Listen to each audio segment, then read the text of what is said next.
The nationwide enhanced voter registration exercise officially concludes amid a last-minute rush. The final contingent of Kenyan police officers returns home from the Haiti mission, and Supreme Court judge interviews continue as the process intensifies. Those are the highlights this morning. Karibu sana, this is the Morning Cafe. My name is Freddy Ndimuli. What do we have this morning? A very busy morning here. And we'll be talking about this and a lot more. Remember the hashtag to use is TV47 Breakfast. You can use our personal handles at Freddy Ndimuli. Use the hashtag TV47 Breakfast, hashtag STORINIETU. Being the 29th of April, it is World Wish Day. It marks the anniversary of the wish that started the Make-A-Wish Foundation. It's International Dance Day today as well. It's Day of Remembrance for all victims of chemical warfare.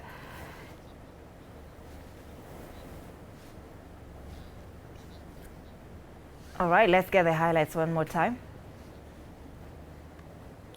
All right, the highlights one more time. The nationwide enhanced voter registration exercise officially concludes amid a last-minute rush.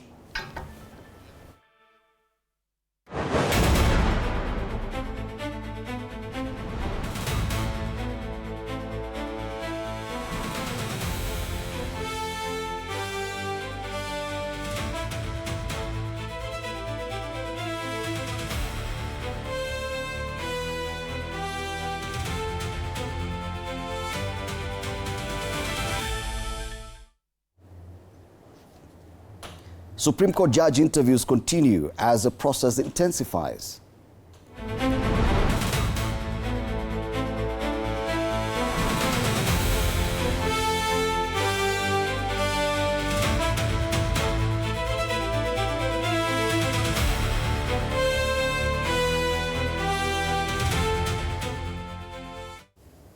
And the final contingent of Kenyan police officers returns home from the Haiti mission. These are the top stories we'll be having this morning on TV47 Breakfast. And of course, I'm here with Ann Odida. Kabisa. Iko mambo gani ingine uko nayo leo asubuhi? Lazima uambie uko na mimi. Tuko na wewe. Kama kawaida tuko na wewe. Sisi tuko. Despite the rains. I'm telling you, kama hujanyeshewa, mimi nimenyeshewa leo. Kwa nini? Nimenyeshewa. You know, even just the distance from the gate to here, there's a lot of distance. It's a long distance. All right, the 29th of April is a day filled with diverse observances today. And International Dance Day, we start off strong, celebrated annually to promote the art of dance established by UNESCO. So kama uko na two left feet like me, maybe we can do some practices. It's also World Wish Day. It's Day of Remembrance for all victims of chemical warfare. It's Denim Day, and this is interesting. Sababu, it's a day observed on the last Wednesday in April to raise awareness against sexual violence. Now that is to remind you today is the last Wednesday of the month of April. It's also National Zipper Day. It commemorates the patent of the modern zipper. Very interesting. It's also International Guide Dog Day today, the 29th of April. Happy Hump Day to you.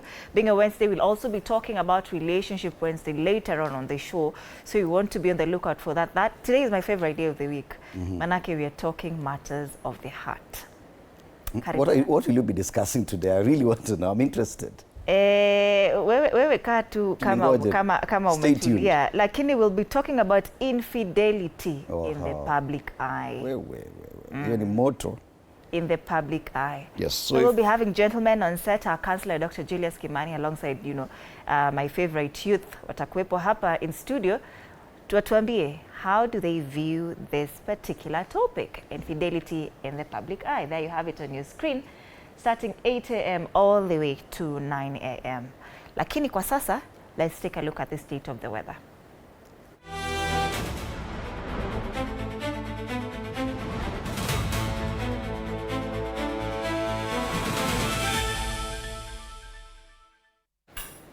All right, tuangalie kunakaa vipi. It's raining in Nairobi this morning. Kiambu Road pia kunanyesha.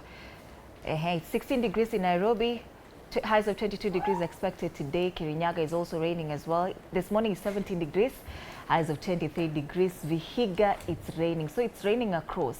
It's 17 degrees this morning in Vihiga. Highs of 22 degrees expected today. That is Nairobi, Kirinyaga and Vihiga counties. Tana River, it's a cloudy day, it's a hot day. Highs of 33 degrees. This morning is 24 degrees. Wajir is also raining today. This morning is 24 degrees, highs of 31 degrees. And Machakos, heavy thunderstorms expected today. This morning is 15 degrees, highs of 21 degrees expected in Machakos County. And that's the state of the weather.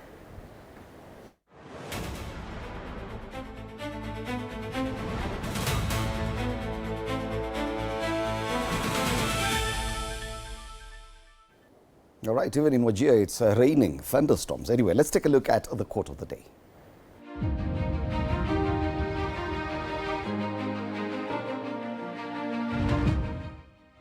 When you're truly passionate about your work, it no longer feels like a chore. It transforms into something that motivates and pushes you towards excellence and persistence. All right, let's come back and take a look at local dailies in depth.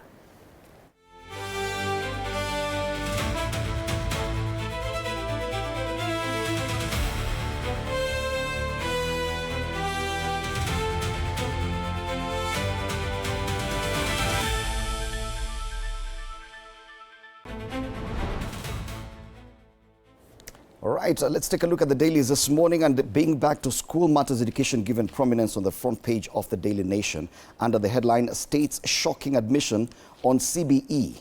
So nearly 3 out of 4 grade 3 learners cannot perform basic mathematics.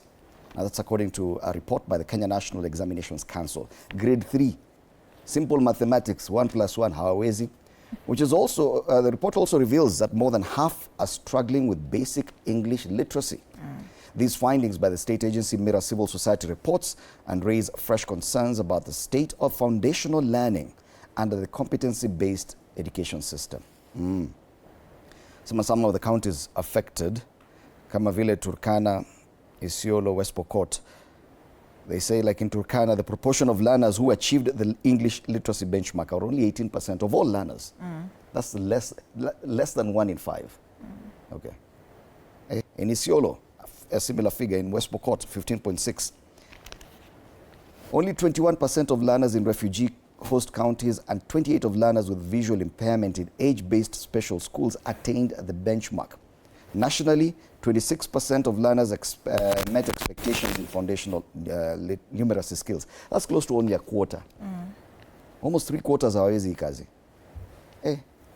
So the gaps identified in this report are teacher absenteeism and lack of learning resources, which is being blamed for this situation. Mambo ni mbaya. This story is on page 4, and it actually calls into question the quality of education, even as you take back your children to schools this week. Watu wanasoma kweli kama hawezi soma Kiingereza. Na hesabu ile tu basic arithmetic, 1 + 1, 2 + 1, wameshindwa at grade 3 level. So that's the main story there, and a very worrying story.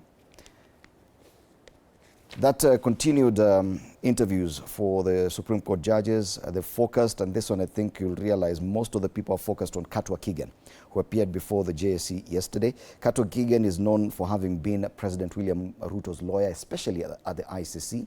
He has also represented the president in other capacities before court, and that was the main question, his closeness to President William Ruto. Would that affect his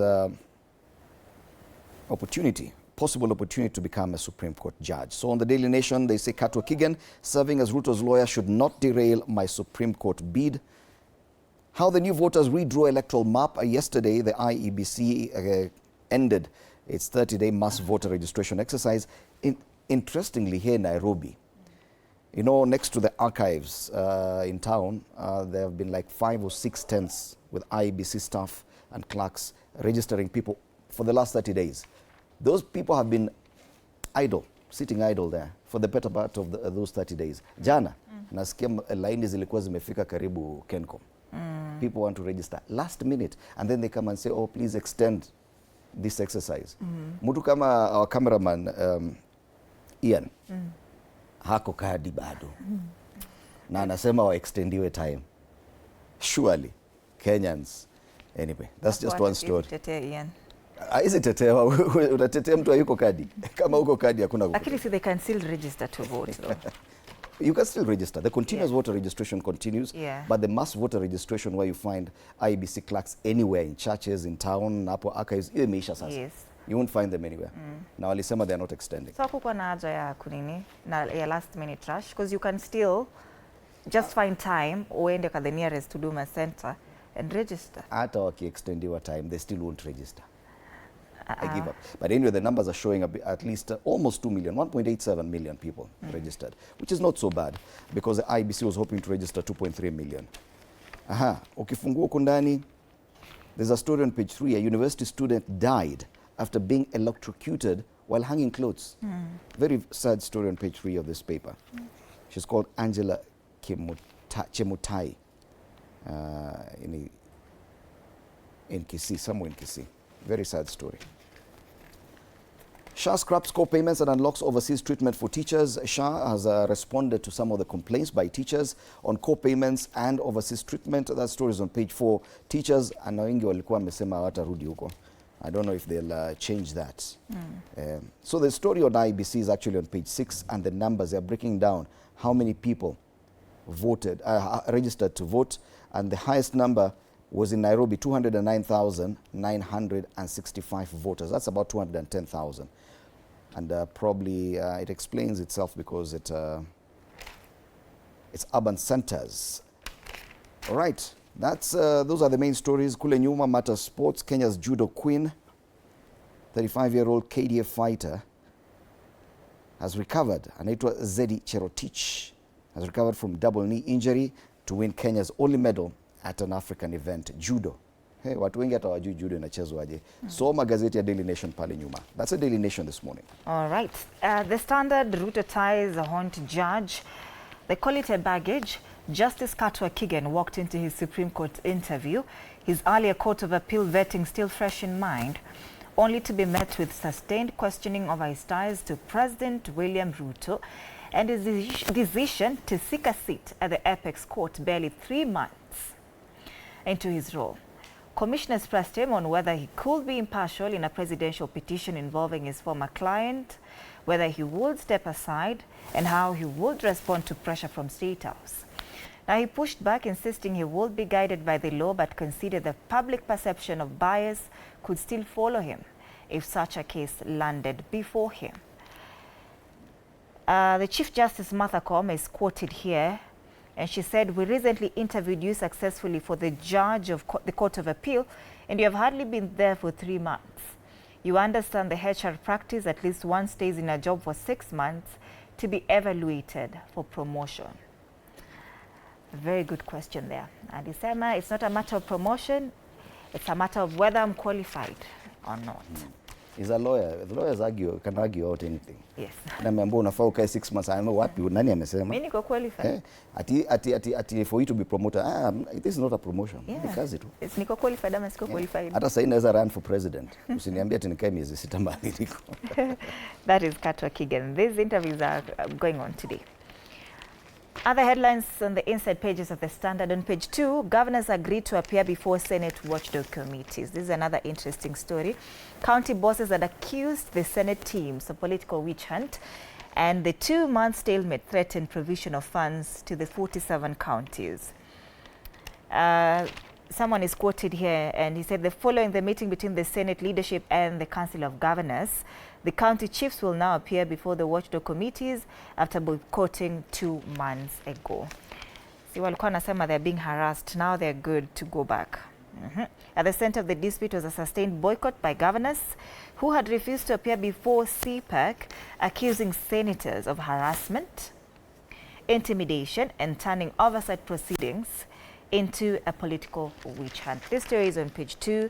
Gachagua cancels UK tour for Ol Kalou political fight. That's another story on page 2, ahead of by-elections in Ol Kalou. Africa wants fair share of pandemic pathogen data is another story on page 3. Kenya has signed a deal with Africa CDC to host the Eastern Africa Regional Coordinating Center in Nairobi, aimed at boosting its role in regional health security. That's another story on page 3 of the Standard this morning. And of course, Katwa Kigen is dominating page 4 of this newspaper. On the back page, Mata Sports, bring it on. says rise ya mchele as Arsenal chase Champions League history. Arsenal have never won Europe's elite club competition, with their lone final ending in defeat against Barcelona in 2006. And Arsenal face Atletico in the first leg semi-final today in Madrid. Bring it on. Ya jana uliona hiyo game PSG. The other game PSG versus Bayern Munich. Ilikuwa na 9 goals in total. PSG won by 5 goals to 4 by Bayern Munich. That's the kind of semi-final that took place yesterday. Leo sioni mabao yakiwa mengi hivyo. Arsenal ni kama siku hizi bao hazikuji. Lakini tutakuwa letu jicho. Letu jicho too, and that's the Standard. All right, let's take a look at the Star. They also talk about that Supreme Court interviews conducted by the JSC for Supreme Court judges. Keegan question on Ruto links as JSC interview continues. That's the main discussion. He was not the only one who appeared before the JSC. Kulikuwa na huyo former IPOA chairperson Anne Makori, and there's Justice Joseph Sergon. They also appeared before the JSC, but it's Katwa Keegan who's making it on the headlines. He's there on the front page of the Daily Nation, he's there on the front page of the Standard, and also here as one of the 3 judges who appeared. But that's not the main story. The main story is about disquiet rocking Oburu camp as MPs mull new political plan, matters ODM and ile shida iko kule ndani. Several lawmakers are considering joining Sifuna team. That story is on pages 4 and 5. Hey, ni interesting. Wale watu wa Sifuna wanangojea kuvuna, Sifuna atavuna sasa. Disquiet wanasema we've created a hero out of Sifuna. I'm not saying he's not a hero, but he wasn't what he is now. That's Millie Odhiambo. Sema sisi wenyewe ndo tumefanya makosa. Huyu Sifuna walimcreate hao wenyewe. So that story on pages 4 and 5. But there's this disturbing story, and I think it's only on the front page of the Star that they've talked about this. The 22-year-old Consolata Githenji, a university student who died after reportedly falling from a building in Kileleshwa. So she fell from the 6th floor after meeting a lover on dating sites. That story is on page 21. It is not the first time that we're coming across such a story. And I don't know why, but you know, it follows the same pattern. People jumping, or not really jumping, but falling and losing their lives after dropping. We do not know what transpires before they actually drop from whichever floor, and it's quite concerning. The discussion online is not helping either, because now it's turned into a blame game. Oh, mbona wasichana wanafanya hivi? Mbona why are you on a dating site? But it's obvious someone has died. Someone has lost their life at such a young age. 22 years old. Imagine 22 years old. Yeah. So that story, at least on page 21. Young Kenyans, please read this and learn more about how you can ensure your safety wherever you are, even as an adult, because a 22-year-old is an adult and they're allowed to do whatever they want. But please, put your safety first. So the DCI are on that case, and they've already identified a suspect. We wait for what they have to say. Other quick highlights on the front page. Looming standoff as Senate plans to centralize county hiring and firing of employees. So Senate wanataka to determine vile counties will employ people and fire people. That's an interesting one. Okay, kuna oversight na kuna control. Anyway, what do you think? Should the Senate be controlling how counties fire or hire? So those are the main stories there on the front page of the Star. Back page, FKF plot thickens. Ile scandal liko pale FKF ile 42 million. ESCC now raids Kandanda House for financial documents as Hussein jets out for Vancouver. The other story, Kenya to host 2026 Rugby Africa Cup. That's going to be something. So football and rugby matter sports on the back page of the Star. Today, you can grab a copy of this paper for 60 bob. It is fresh, independent, and different.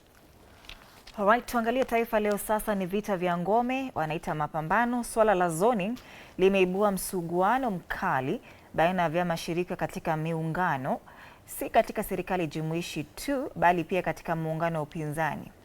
Kila chama kikitaka kiachiwe ngome yake katika uchaguzi mkuu wa mwaka ujao.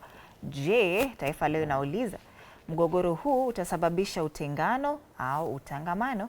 Habari kamili katika ukurasa wa pili. Wanasema mpango wa kuachiana maeneo ya uchaguzi ili kuepuka kugawanya kura sasa umegeuka kuwa chanzo cha mvutano, na wapo hapa wote katika ukurasa wa mbele wa gazeti hili. Rais William Ruto wa UDA, Oburu Oginga ODM, Martha Karua PLP, Kalonzo Musyoka wa Wiper, Rigathi Gachagua wa DCP na Fred Matiang'i wa Jubilee. Je, utasababisha utengano au tangamano? Inakaa ni kwamba masuala ya kuachiana ngome kati ya vyama itakuwa ndio chanzo kuu cha utengano kabla ya uchaguzi wa mwaka ujao. Because everyone is talking about zoning. And this is not just within the broad-based arrangement. Even within the united opposition, they're still keen on zoning. Even the coming by election on July, ile Olkalau. Jubilee wanasema waachiwe, DCP wanasema waachiwe. So already kuna mvurugano pale. Kutaendaje? Yes, vidokezo zaidi, Arsenal na Atletico UEFA kitanuka hii leo. Mapengo tele katika mfumo wa CBE. Tumezungumzia habari hii, yabainika baadhi ya wanafunzi hawawezi kumudu hesabu rahisi kimsingi. Habari kamili katika ukurasa wa pili wa gazeti hili. Katwa Kigen yuko katika ukurasa wa mbele wa Taifa Leo bado. Anasema jaji wa mahakama ya rufaa ajitetea akihojiwa kwa wadhifa wa jaji wa mahakama ya juu. Na kule juu, mazishi ya kinyama kwa Binzaro, shahidi afichua miili ilitupiwa wanyamapori na kuzolewa ovyo ovyo msituni. Miili ilitupiwa wanyamapori. This story is on page 5. Wow. Kaunti kubwa za sajili wapiga kura wengi, Nairobi, Kiambu, Nakuru na Kakamega mbele, IEBC kikaribia kutimiza lengo. Hii habari iko katika ukurasa wa 3 wa gazeti hili la Taifa Leo. All right, let's take a look at the People Daily. The main highlight on the front page is Ruto an incumbent under siege. It's a question they're asking on the front page of the People Daily. After months of differences and internal wrangles, a more formidable and coordinated opposition seems to be coming up with a united stand on how to edge out presidents. The story is on page 3. Are they? That's a question. Have they come up with a way to counter President William Ruto? So during their recent tour of the coastal region, united opposition leaders accused the president of planting moles within their ranks while maintaining that their political formation remains intact and focused. Nani hawa wanaitwa moles? Kuna mmoja watu walisema huyo ni definitely a mole. United opposition. United opposition. Kuna watu wamejoin hiyo side wengi sana. Lakini kuna wale wanakaa tu watu wanasema hapana, this cannot be genuine. Yeah. So with just 15 months to the next election, the president is perhaps staring at a more formidable and coordinated opposition, which has in the recent past been holding triumphant rallies across the country. Yes, there's a Linda Bonanchi team, but there's a team or one individual that the president always is keen on responding to wherever he goes and whenever he gets an opportunity to speak. Anasema kuna jamaa moja akona hasira mingi sana na akona kiburi na akona matusi na anarudia hivyo everywhere he goes, those same lines he has to repeat. So the question is, can he survive opposition unity in the 2027 election? And the question on the front page is Ruto an incumbent under siege? Na ameongeza pale juu one term wave. Sio mimi nasoma gazeti. Postal Corporation of Kenya staring at imminent collapse. They've been saying this for years. When was the last time you sent a letter through Postal Corporation? I've actually never. You've never? Really? You've never gone and with an envelope with your letter inside, bought a stamp, stuck it on the envelope and I've sent never it? had a reason to. Okay. Anyway. The wind and the waste, Marsabit struggle to tax the sky. Remember that wind farm that's on the way to Marsabit. That story is on page 13 of the People Daily. Other quick highlights, KRA accuses Greek firm of evading 700 million shillings in taxes. Imagine 700 million shillings. Story kule ndani, page 2 of this paper. That's the People Daily. All right, Business Daily, Kenya economy shakes 2 months into Iran war. They say that the fallout from 2 months of war in Iran has stopped the bear run at the Nairobi bourse, helped shrink Kenya's foreign currency reserves, and ushered in increases in cost of items from petrol to fertilizers and freight. Disruptions to shipping routes linked to Iran have left millions of kilograms of tea stuck in warehouses in Mombasa, threatening export earnings and farmer incomes. And they say in just 8 weeks, less time than it takes to finish school term, the Kenyan economy outlook has been knocked sideways. The World Bank has downgraded Kenya's growth forecast to 4.4% from 4.9% for 2026, weakening the economy's ability to generate jobs and pay higher salaries as inflation is expected to eat into workers' earnings. Kenya economy shakes 2 months into Iran war. Na wameongeza hapo chumvi wakasema, in just 8 weeks, less time than it takes to finish our school term. Tushagongwa. We cannot be helped. That story has been captured on page 2. Bezos versus Musk as Amazon bids for Kenya satellite license. That's another story on page 15. Talks Matters Internet. Kenya eyes mineral reaches. President William Ruto is here on the front page. He was touring an exhibition stand during the opening of the Mining Investment Conference and Expo 2026 in Nairobi yesterday. More than 500 delegates from Africa are attending the conference. You can take a look at this story on page 7. On the ticker, 7 government departments bust full-year budgets, and Kenya caught up in Denmark's fake peppers purge. That the Danish government has temporarily suspended processing of some applications for internships in the Scandinavian countries' green sector, as well as jobs for herdsmen and farm managers, citing doubts on the authenticity of academic papers from Kenya, Uganda, and Tanzania. Mnaenda huko mna forge. This is on page 5, and that's the Business Daily. All right. From the local dailies, let's cross our borders and go see what our neighbors are talking about. In Uganda, they're still talking about the sovereignty bill. This is a Daily Monitor in Kampala. And now the Bank of Uganda, which is equivalent of the Central Bank of Kenya, says that that bill will fail the economy. Now, just a quick explainer on what this bill is about. It's a protection of sovereignty bill introduced this month. It's still in Parliament. It seeks to restrict activities perceived to threaten national sovereignty. People like NGOs who are coming into Uganda, other media houses that are going into Uganda. So wanasema hawa kuja sana wanaharibu mambo mingi sana kule Uganda. So they're looking at restricting such kind of business, but the Bank of Uganda says no, this is going to be a problem. It has also faced criticism from a number of MPs, but that is the main story on the front page of the Daily Monitor in Uganda. Still in Uganda, the New Vision talks about new public service reforms. It has steered clear of debate on the sovereignty bill. The government says changes to take effect in July. Public service reforms. We've talked about that even in Kenya for a while now. In Tanzania, gazeti la Mwananchi, ripoti ya tume ya Jaji Chande, ile ripoti iliyotokana na matukio yaliyotokea baada ya uchaguzi wa mwezi Oktoba mwaka jana, ndio habari kuu kwenye ukurasa wa mbele wa gazeti hili. Wanasema ni haki, uwajibikaji. Yasema ndio kilio cha Watanzania kwa tume. Wajumbe wapokea SMS 300 za matusi, ile kusalamiwa, hata wale salamiwa. Ile tu unasalamiwa unaitwa jina kwa WhatsApp.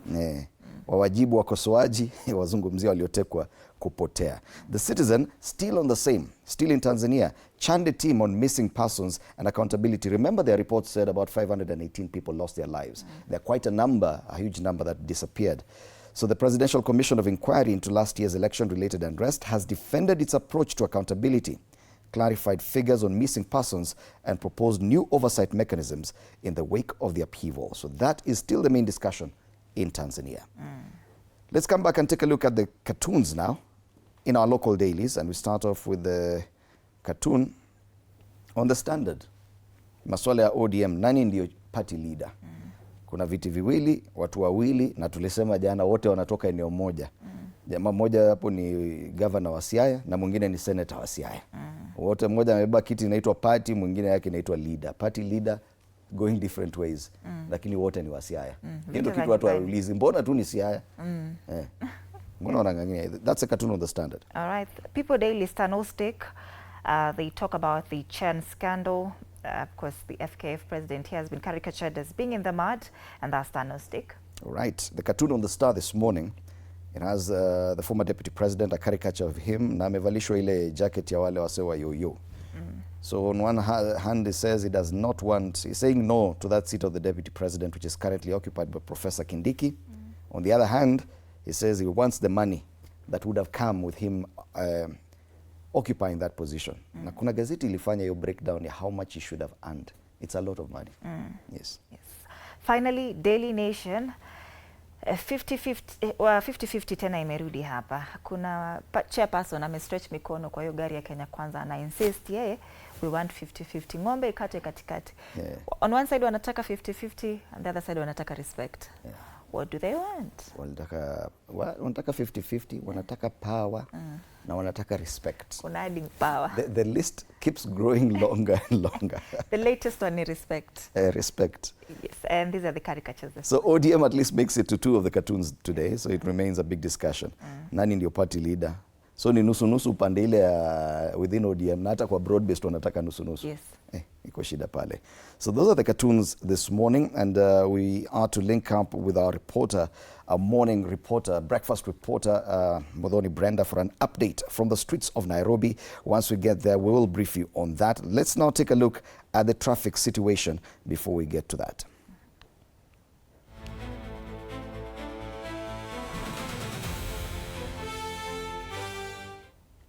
And now we take a look at the main roads in Nairobi.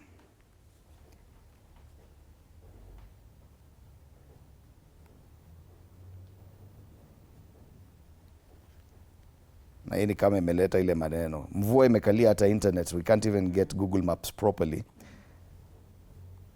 All right, so that's how the roads are looking this morning on major highways within Nairobi. I can see a lot of traffic there. Kuni wapi pipeline? Ama ni barabara gani hapa? Tusikue tumeenda tukaingia Kampala. Tunataka kuangalia tu za hapa. This is Mombasa Road all the way from Lolongo. A bit of traffic in Mololongo, but after that, the entire stretch of the expressway plus Mombasa Road towards the city center is looking good and green. Sio mbaya sana. Other major highways, looking at Kangundo Road, it's looking a bit busy this morning. Pangani interchange is building up on Thika Superhighway.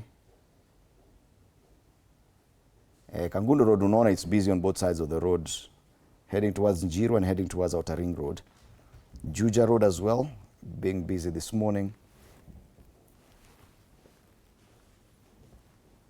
Naona hiyo red pale, Mumias Road, uko ni wapi? All right.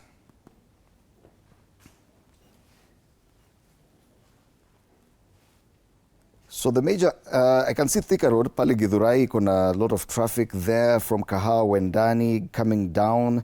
It eases a bit before at Kasarani, but then once you get to Garden City Mall, it's a bit busy. Further down, Pangani Interchange is also building up quite fast this morning. The other major tributary into town, of course, is Jogoo Road, which is building up nicely from areas around Donholm, past Makadara, Mbotela, and even all the way to that junction that heads towards Eastleigh. After that, it's much better. But once you get to town, because you remember this is back to school week, and obviously areas around Machakos, Mudhuru are getting busy. Haile Selassie Avenue on both sides of the road into town, next to Marikiti, Landis Road roundabout and the Railways roundabout getting really busy as learners try to get to their different schools across the country. Yes, back to Thika Road, na ile stretch ya pale Pangani Interchange, imerudi mpaka KCA University. So it's quite busy this morning on Thika Road. And that's the traffic situation in Nairobi. Let's now link up with our reporter, Modoni Brenda, to give us an update of what's happening in the city this morning. Modoni, good morning. What do you have for us?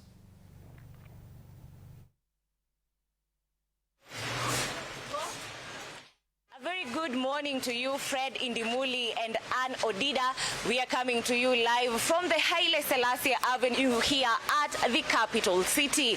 One thing that has been constant in this city for the past 1 week, it is definitely the morning rains and the cold.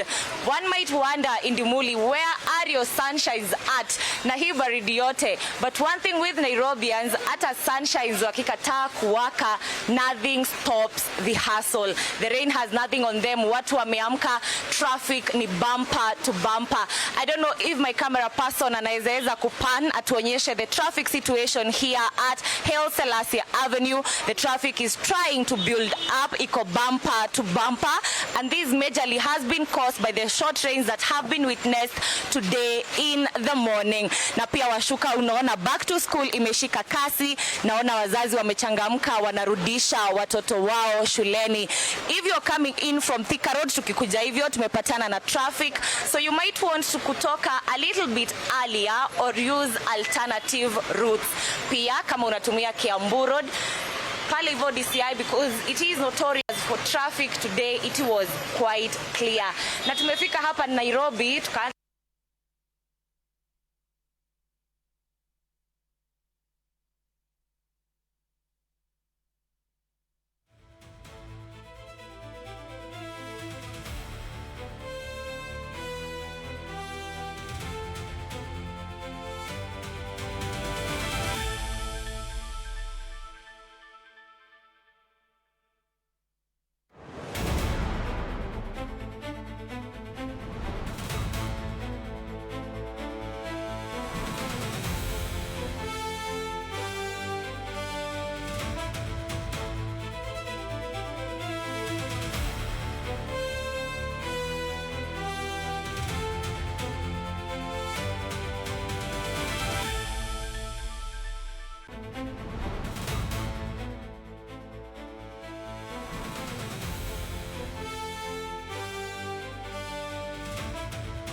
Yes, that's a situation within the city center this morning as parents and learners put up with the rain and high traffic as they head back to school. Yeah, that combination is lethal. Back to school, and rains. Unafika shuleni uko na matope, ile mizigo, umenyeshewa. It's not a good look when you get back to school, especially wale walikuwa na socks za white wakirudi shule. Nyinyi mlikuwa na socks za white? I think kila shule iko na socks. Ama kuna wenye wako na brown. Ushaona starehe vile wanavanga. Wanga na socks ya kala tofauti sana. Nile yeah, but hey, tunaombea mema. Tunaombea mema. Going back to school with traffic like that in the city and the rains, poleni. It's a very good time to be an adult. Yeah. At least unajua kuna mtu by the amelala kwa duvet. Oh really? They're not worried about is that being an adult? Most adults are actually on the road right now. Wengine wako kwa boda boda wananyeshewa directly and they still have to go to work. You know, the reason why I'm even talking about this is because I was scrolling through TikTok yesterday and I saw somebody talking about it. And I said, you know, there's somebody who will pay rent at the end of this month. They'll still have money to fund themselves. They'll wake up at 11 a.m. waende wakunywe chai, take a shower if they have to, wajifunike tena na duvet. At the end of the month, Kenyans are you talking about? You know, the key to this, the creme de la creme to this story is the fact that at the end of the month, they still have their life sorted out. I'm looking at the majority of Kenyans. Actually, a good majority of Kenyans are actually trekking to work this morning. Under the rain, the traffic, and they still have to take their children back to school. That is a majority of Kenyans who do not have the freedom or leeway to sleep till 11 a.m. Kusha yesi wivu. Anyway, me and you we are here. Uko hapa na wewe alafu unaongea mtu akukwa duve. So our kulala labda they're just 2% of the Kenyan population. Other serious Kenyans who are here with us this morning are MP Daniel Manduku Nyaribari Masaba. Na ndo wanafaa kuwa creme de la creme, wanalala mpaka saa 5. Huyo yuko hapa anakuja kuzungumza. Ati creme de la creme wanalala wapi? Si ndio umesema wanaamka saa 5? Hakuna. Members of parliament amkeni mwende kazi. Dr. Peter Mbae, who's the Secretary Planning and Economic Affairs at the DCP party, will also be with us this morning. And Joe Mutambo, former MP Mwingi Central, Lali, watakuwa hapa in a few minutes to discuss the headlines. So do stand by for that. And meanwhile, you can interact with us on all our social media pages. It is TV47 Kenya on Facebook, Instagram, and YouTube. We're streaming live. You can also stream us live on TV47.digital, and on X is TV47 Digital, hashtag TV47 Breakfast, hashtag Story Yetu. You can also tag us at Fred Indimuli. At _leader 0793267279 is our WhatsApp line. You're watching You're watching TV47 Breakfast. Story ni yetu jamani. Wewe unataka kuamka saa 5. Stay right here for real. If you give me that chance, I would. Story need to stay right here. You're watching TV47 Breakfast.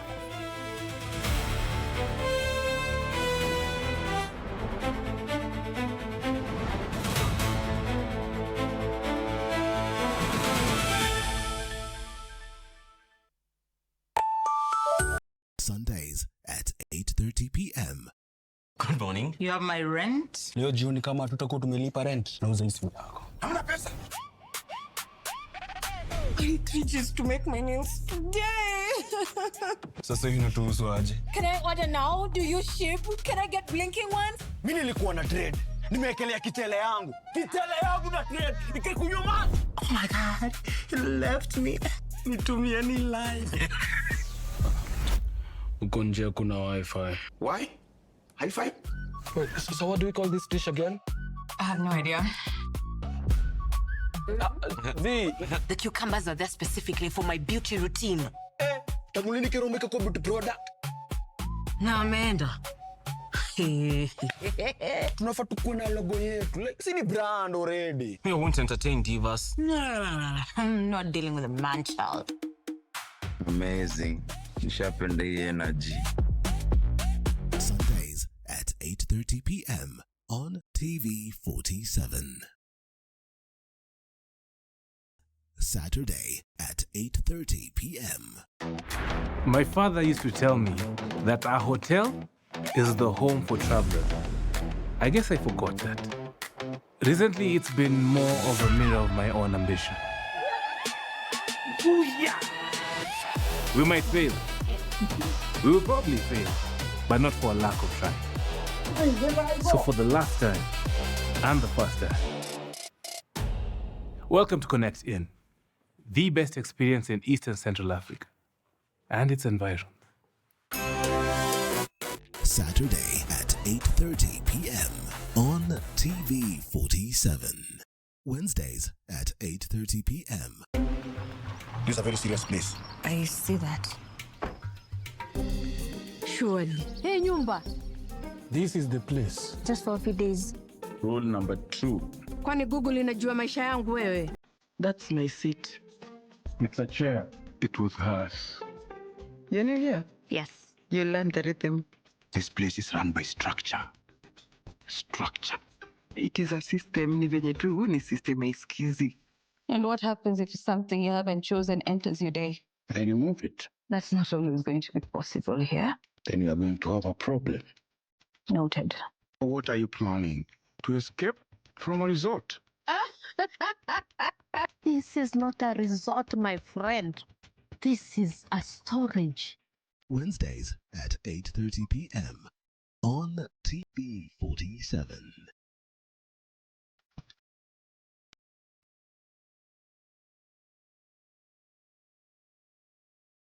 Nairobi, where the hustle never sleeps and neither do the scammers.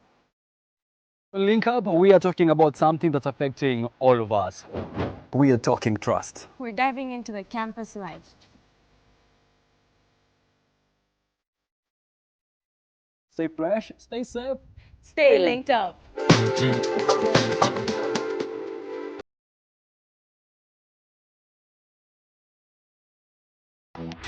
My father used to tell me that our hotel is the home for travelers. I guess I forgot that. Recently, it's been more of a mirror of my own ambition. Booyah! We might fail. We will probably fail, but not for a lack of trying. So for the last time, and the first time, welcome to Connect In, the best experience in Eastern Central Africa and its environs.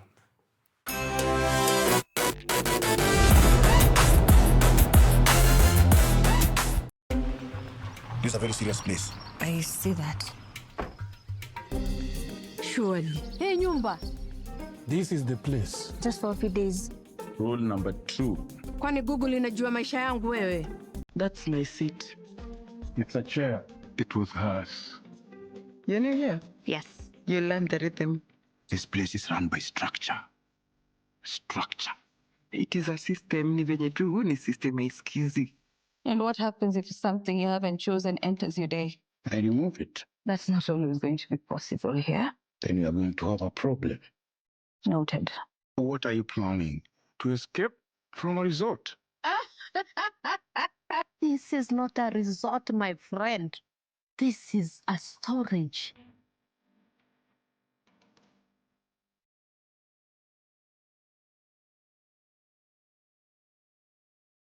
You have to be very careful.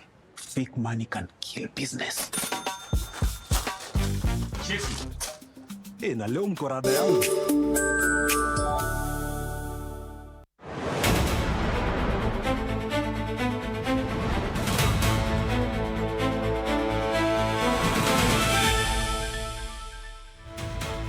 All right, good morning once again and welcome back to TV47 Breakfast. My name is Fred Indimuli. We want to take a look at the big headlines. One of the biggest discussions over the past 1 month or so has been the mass voter registration exercise that came to an end officially yesterday, with the IEBC recording decent numbers by their own standards. They had a target of about 2.5 million for that 30-day period. They managed to register about 1.87 million people, thereabout. 210,000 of them coming from Nairobi alone. Most major urban areas, including Nakuru and Kakamega, also reported quite some decent numbers. Now, that is what we want to take a look at, and with keeping in mind that the elections in next year, a lot has been talked about this new voter block and how it's going to affect the elections next year. For this discussion this morning, we're privileged to have in studio Dr. Peter Mbae, who's a Secretary Planning and Economic Affairs at the DCP Party. Karibu sana, Daktari. Daniel Manduku, MP Nyaribari Masaba, is also with us. Good morning, sir. Karibu sana. Thank you. Serious implications on the elections of next year coming from this voter registration drive. In typical fashion, Kenyans are still asking for an extension of the same. Should that even be considered at this time, Dr. Mbae? No. First of all, it will not be possible because of the budgets. I can tell you, per every kit, in every ward there were 3 kits. So every kit had two clerks hired. Each clerk was getting 1,500 per day. So if you look at Nakuru alone, the daily budget was coming to about 14 million daily. Now, if you count the 30 days, so you can imagine that is money that was gotten for, budgeted, and it's like a clock.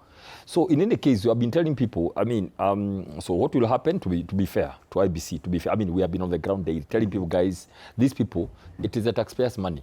It's not their money, their money, it's our money that's paying them. So the best thing, let the clock roll, go back to IBC offices for now. There's a big issue about IDs, quite a big issue about IDs. Many people you hear, now there are 2 issues about IDs very quickly. One, the uncorrected IDs. Now, what happened is that this time round, government simply abandoned the people. They never requested or asked Ngao to assist. In the past, I would be in a barrio and the chief comes with the actual IDs, literally begins reading the names. And you see, chiefs know who is who. So it was very easy last time. But this time round, there are chiefs who, out of their own initiative, would go and try to identify the ID people. But it was not a government policy. Government never communicated the way something comes from the up there. Dr. Mbae, these are adults who have applied for IDs. Half a million IDs that remain uncollected, surely. Should we blame the government? Let me say this. People are tired. Honestly, let me tell you this. Actually, one of the messages we have been telling people on the ground, please, it is a civil right of government as well, Fred, to ensure every Kenyan has an ID and a vote. So all what we are saying, there was not that clear communication. But number 2, there's the issue of young people who have applied for IDs. It has taken too long. Normally, they say Huduma should take like 2 weeks. But others like 1.5 months, Fred. But some have taken 4 months, 3 months, 5 months. That's another problem which we want to try tracking tomorrow. So we wanted let the ones who are ready to go register as voters. But the issue of waiting time being too long for the process of ID, we are coming back to it. Especially, there are places where CS announced there's mobile ID registration. Other parts of the country, I can tell you today because I know where I come from in Nakuru. There are places where IDs are being discriminated as per where you come from, unfortunately, ethnicity. So young people go, 2 of them, they apply. One who comes from the correct community gets it in mark my words, 3 days. And then you are told come back after 2 months, the other ones. Those are the kind of things we are saying, Fred. It's not necessary. We have come a long way. Away from the IDs issue, Manduku, 1.87 million, that's close to 2 million. That's decent for a 30-day period. And do you think this is significant enough to change the trajectory for the elections next year? Thank you, Fred, and morning viewers. Let me first assert that voter registration is a continuous process. What we've just witnessed is an enhanced drive to have the register, spruced up, and we expect the Independent Electoral and Boundaries Commission to undertake similar exercises in the coming days. Let me also say that we still have 15 months to the next elections, and we expect the last registration to take place in the next, say, 10 months. Mm-hmm. But having said that, I want to look at statistics and tell you that even if we have 200,000 newly registered voters in Nairobi County, which is the highest, and which in any case is expected because it's a capital city, what matters is the voter turnout. In Nairobi during the last election, the turnout was 56%, which statistically means that half of the people who registered in Nairobi will not vote. In my county of Kisii, the turnout was 64%. A place like Mombasa, a very large county, the turnout was 44%. The highest turnout we ever achieved in the last election was in Bomet at around 80%. So the average is around 60%. So it is argued, Bwana Manduku, that the kind of voter that we're looking at this time around is different. The Gen Z. Let me tell you with their reportedly reawakening politically. My next point is what drives turnout. The single largest determinant of voter turnout are the candidates. Today, many of these people or many of these citizens will register hoping that their candidate will be on the ballot. There are people who will register in Nakuru because they know Dr. Mbai is running for Senate in Nakuru. But what if his party leader tells him, come on, don't run. We have a better candidate. We have a better candidate. 4, 5, 10% will not vote. And so there's no correlation between registered voters and those who will turn out. I can tell you that for free. If you look at our register historically from 1992, 97. And it's that assumption that I'm challenging, that this new crop of young voters who are probably going to be voting for the very first time, the Gen Zs, are more awakened politically this time round, and they hope to vote in every election, there are new voters. There's always a new crop of voters being added to the register.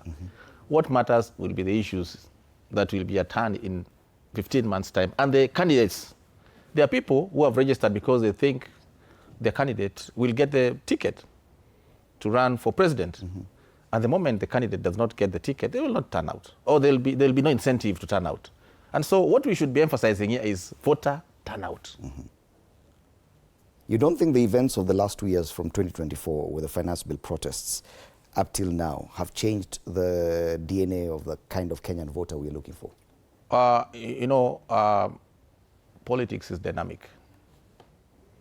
There are always new emerging issues. Look at the headlines today. We are talking about competence-based education. You don't know what issues will be at stake closer to the elections. And that is what will frame the reason as to why people will turn out to vote. That's what I believe. All right. Yes. Bwana Mbai, do you agree that despite what we've seen with this new generation of new voters, that it doesn't make a difference? We will still have the same typical behaviors of any Kenyan voter that has been there for the last 30 years? Me, I think this will be different. On two fronts, quickly. One, I don't think what you call about issues, when you talk about it, it's neither here nor there. This thing will be determined by political mobilization, how it will be done majorly. And I'll take you back to 2002, where a majority of people felt we needed more to go, quite a number. And it was not just one community across the country. So there was a lot of massive, mobilization along, legions and all that. There was a political outcry of we need change. This is where we are today. I can tell you, Fred, from the word go, issues, that's why people keep on telling, give us our issues and all that. We are of course talking about our issues in our meetings. But let me tell you this time round, I can bet the average last time was 60-something. This time it may hit 70 plus. I don't want to be overambitious. It could hit 70. Across all the across. I'm just talking now across. Let's go talk about the national figure. Because there is some anger, and there is the majority of people really want that change so badly. Now, that's one of the reasons. When there is an election that's neither here nor there, We can vote or not. I don't know, not make a big difference my vote. But this time around, I can tell you, the collective anger and disappointment with this government. Fred, there is already some people who are waiting. We're just hoping maybe the days can run faster and all that, just to go and cast that vote. That is the reality. So that's number one. Number two, very quickly. The issue of, let's not underrate this issue of the young people, this movement of Gen Z. Because there is some what I would call some energy, some additional energy in how they think and how they perceive issues. Now, I want you to know, if you want to know whether there will be difference, wait for 25th of June. There will be an anniversary. This momentum will begin building. Now, this momentum will go to Sabasaba, where they'll be joined now by the older generation who understands now the originators of Sabasaba. They'll be joined. Now, wait for next year. There will be 25th of June and Sabasaba. So I see... Very close to the next Very close to the elections. I see the young people playing a very major role in just moving the engine. Okay. Dr. Mbaya, hold that thought, because we do have some people on standby within the CBD with our reporter, Brenda Mudhoni. What are they saying, Brenda, about what we are discussing in studio right now? A very good morning to you, Fred Indimuli. We are coming to you live from the Haile Selassie Avenue here in the capital city of Nairobi. I've heard what Dr. Mbaya has said about the ID waiting time taking too long. Well, here at the Haile Selassie Avenue, Kenyans are alive with different opinions on the IEBC and on the just concluded continuous voter registration. Hapa ni nao wa Kenya ambao watatupea maoni yao kuhusu IEBC na tujue kama wako kadi ikiwa wamejisajili kuwa wapiga kura. Habari yako? Poa sana. Unaitwa nani? Mimi naitwa Cecilia. Cecilia. Je, Cecilia uko kadi? Niko kadi. Umeregister? Will this be your first time to vote? No. Not really my first time. Nimevote last time pia. Na nikuulize, are you confident that these elections are going to be credible and fair? Yeah. Na je, uko na marafiki ambao bado hawajajisajili kwa wapiga kura? Marafiki zangu wote wako kadi. Marafiki zako wote wako kadi. Ni nini iliku influence sana kama Mkenya kujisajili kuwa mpiga kura? Chenye kilini influence ni hii uongozi yetu inataka kuwa changed na lazima kila mtu akuwe kadi. Alright. Asante sana kwa maoni yako. Haya, na wewe unaweza kuja hapa utuongeleshe. Good morning. Good morning. You're live on TV47. Nataka unipe maoni yako kuhusu IEBC. Je, uko kadi? Yeah. This is going to be my third time voting. This will be your third time voting. Umeregister, unavotia wapi? Navotia huko Nyando, huko Kisumu. Huko Nyando, Kisumu. So you will be traveling from Nairobi kwenda kupiga kura? I have to travel from Nairobi. Je, umeambia marafiki zako pia wajitokeze na wajisajili? This is going to be like a tsunami.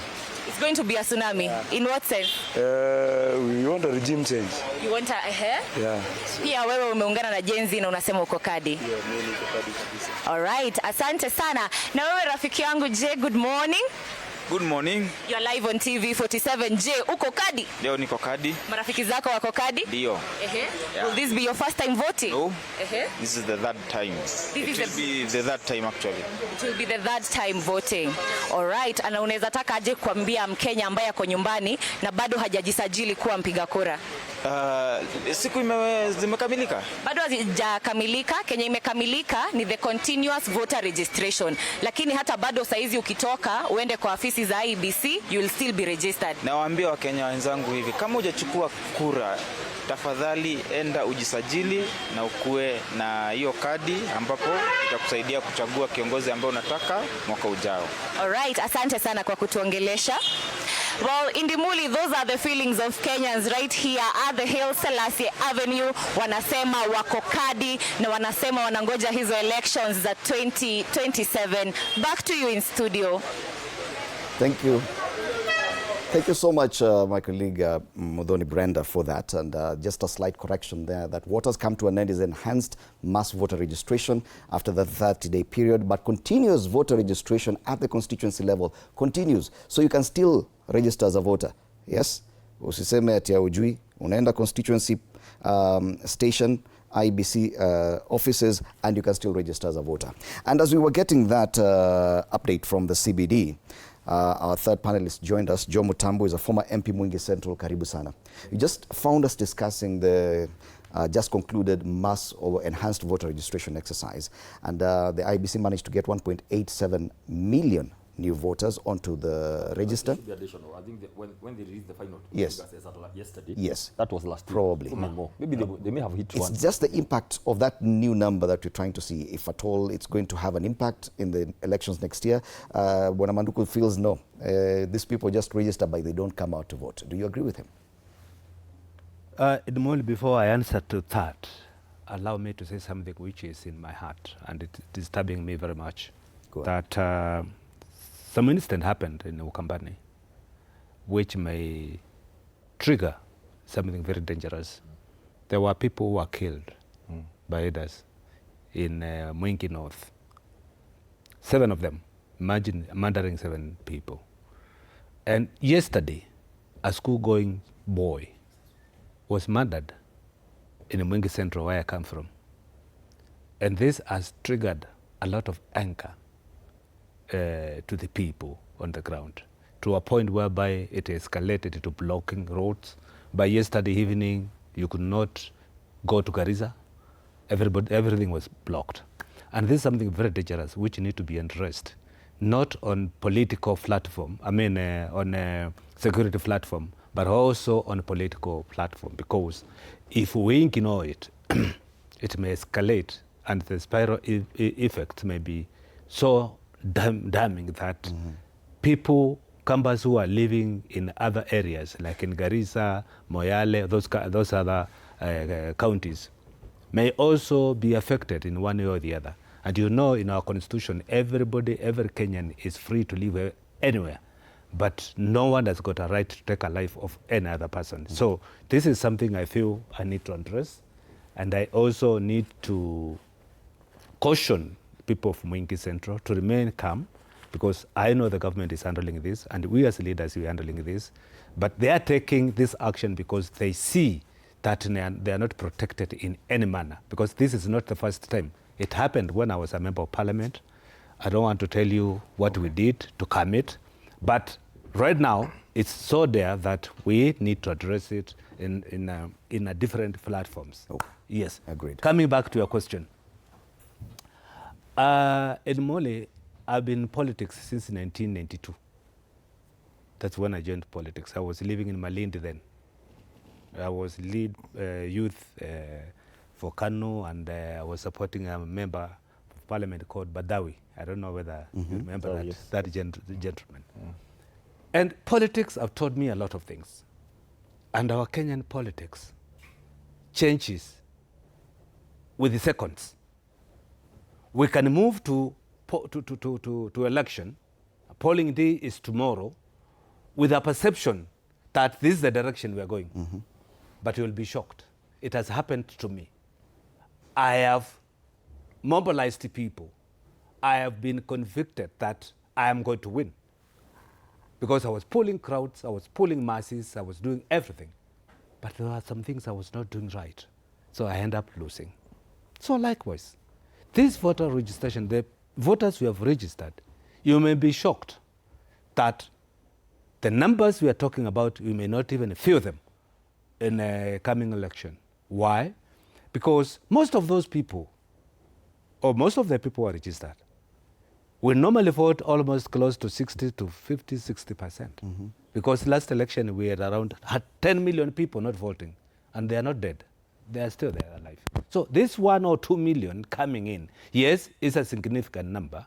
It may have an effect on people who are planning on how to win the election. If you are wise, you know what I mean. But on a normal voting day, I am not excited that we have new numbers which may change. And, you know, for you to garner votes, and my good friend is here, there are a lot of things which you have to do. And that is why I am a little bit cautious and I'm moving slow in understanding the opposition, the one my good friend Doctor was talking about, that Kenyans, there's that urge for change. Yes, they do so.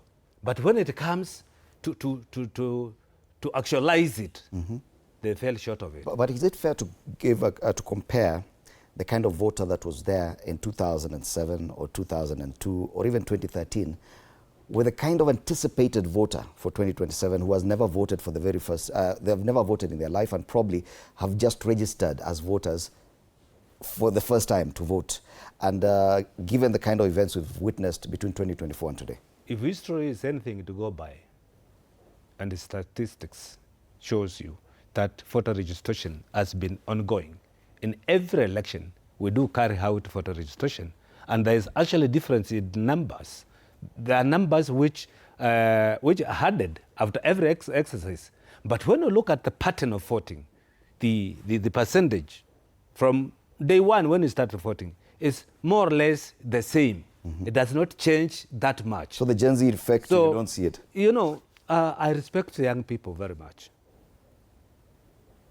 But I want to tell you this today, and I want to be on record.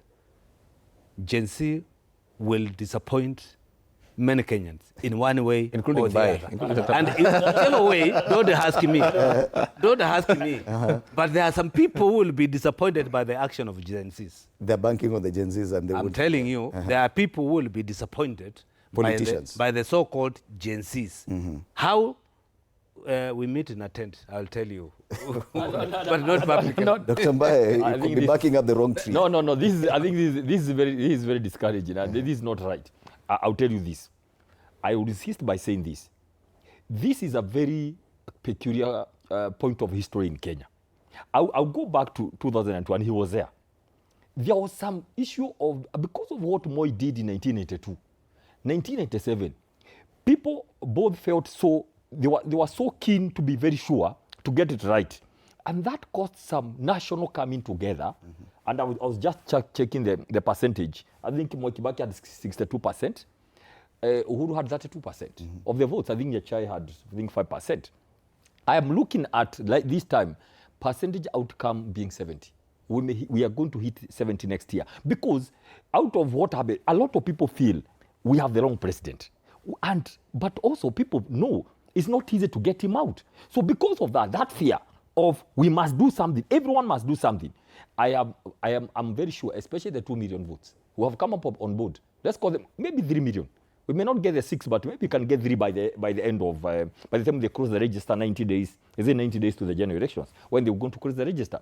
I'm very sure this time around, because of the national awareness and consciousness about politics, the civil issues, the issue of Gen Zs, you know, the dead, the Saba movement and all that kind of thing, we are going to have good numbers going to the elections next year. That one I can tell you. And the beauty is that it is from across all the regions. You know, Mount Kenya is crying, Coast is crying, you know, Kisii is crying, Masai Land is crying, Western is crying, Luo Nyanza is crying. There are so many of those movements. And that's what we talk about political mobilization. Let me tell you how it's going to happen. Fred, this is how politics are done. And don't be scared about this issue of shareholding and what I call regional mobilization. It's a reality. So what will happen this time around?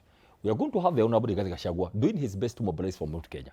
We are going to have the Honorable Kalonzo Musyoka mobilizing from that region. We are going to have our team from Coast coming up very well. You know, Jichopevu and Agina Makwere and others mobilizing from Mijikenda. We are going to have our team from Kisii and Dr. Matiang'i, they are leading there. We are going to have a big team. We have a big team from Western all the way. I mean, Marana, Tembea, Eugene Amaru and all this other team. And of course, we are going to have Luo Nyanza. Now, Rift Valley, we have a team. Now this time, then finally, let me tell you the beauty about next year. Everybody will be pouring from their area, right? So it will not be just like one person up there moving across. People will be saying, hey, man, listen to me. We must do this. That is what will move into what I call getting out the vote. And I can tell you this time round, I look at 70% turnout of the votes. Now, 14 million voted last time. 8 million didn't vote. 8 million didn't vote. Those are more mainly millennials. Quite a number, like millennials, most of them didn't vote, right?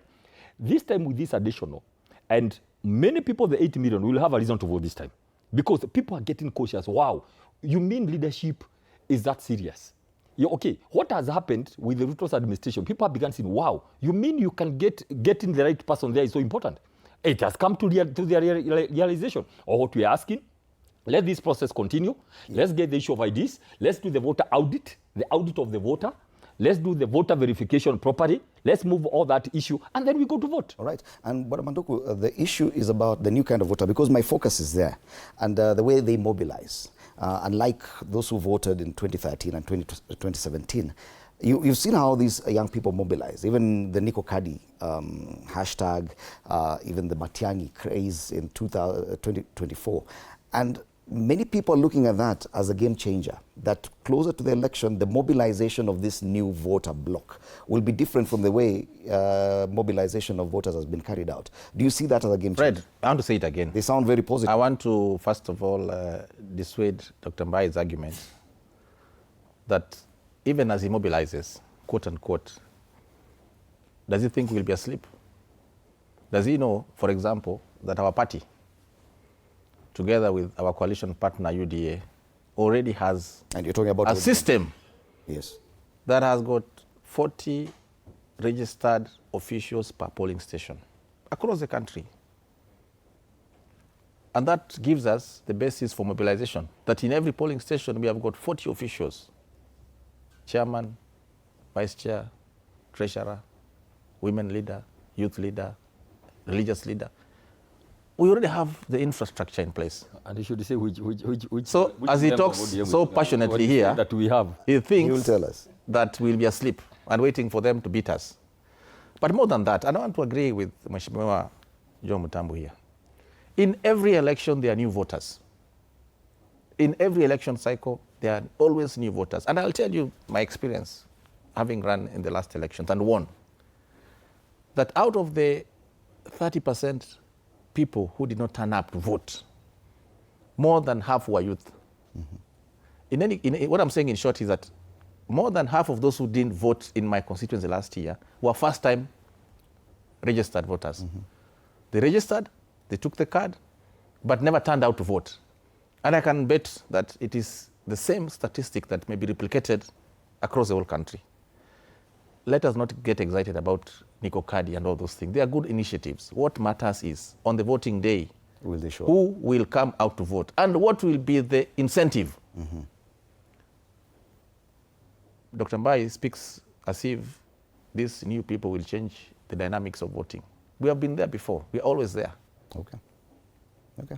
Now, as we finalize this issue of the IEBC, the biggest question has been about the lack of confidence in this body. There have been accusations and allegations of voter register manipulation, that people are being registered from across the border, IDs are being issued this way or the other. And after this 30-day period where the enhanced voter registration exercise was conducted, do you feel that probably people are looking at IEBC in a different way, that they are more positive about how the IEBC is conducting their processes? You see, my understanding is that IEBC is doing their job. And IEBC is registering registered Kenyans. IEBC will not register anyone with the Tanzanian ID. They will use Kenyan ID to register them. The process of getting an ID is stipulated in our laws. So what I think is happening is people being paranoid for nothing. One, and if anything Baye is saying is to go with, we are talking of people who live in Kenya, who, according to his gospel, they have been persuaded by the opposition to vote this direction. So if I get an ID and you have persuaded me, why would you be worried? Because you talk of Gen Z. So those Gen Zs, they seem to have taken a stand that they will vote on this direction. So if I am persuaded that is the direction Gen Zs will take, I will not be worried or start crying, IBC this, IBC that. I don't care about IBC.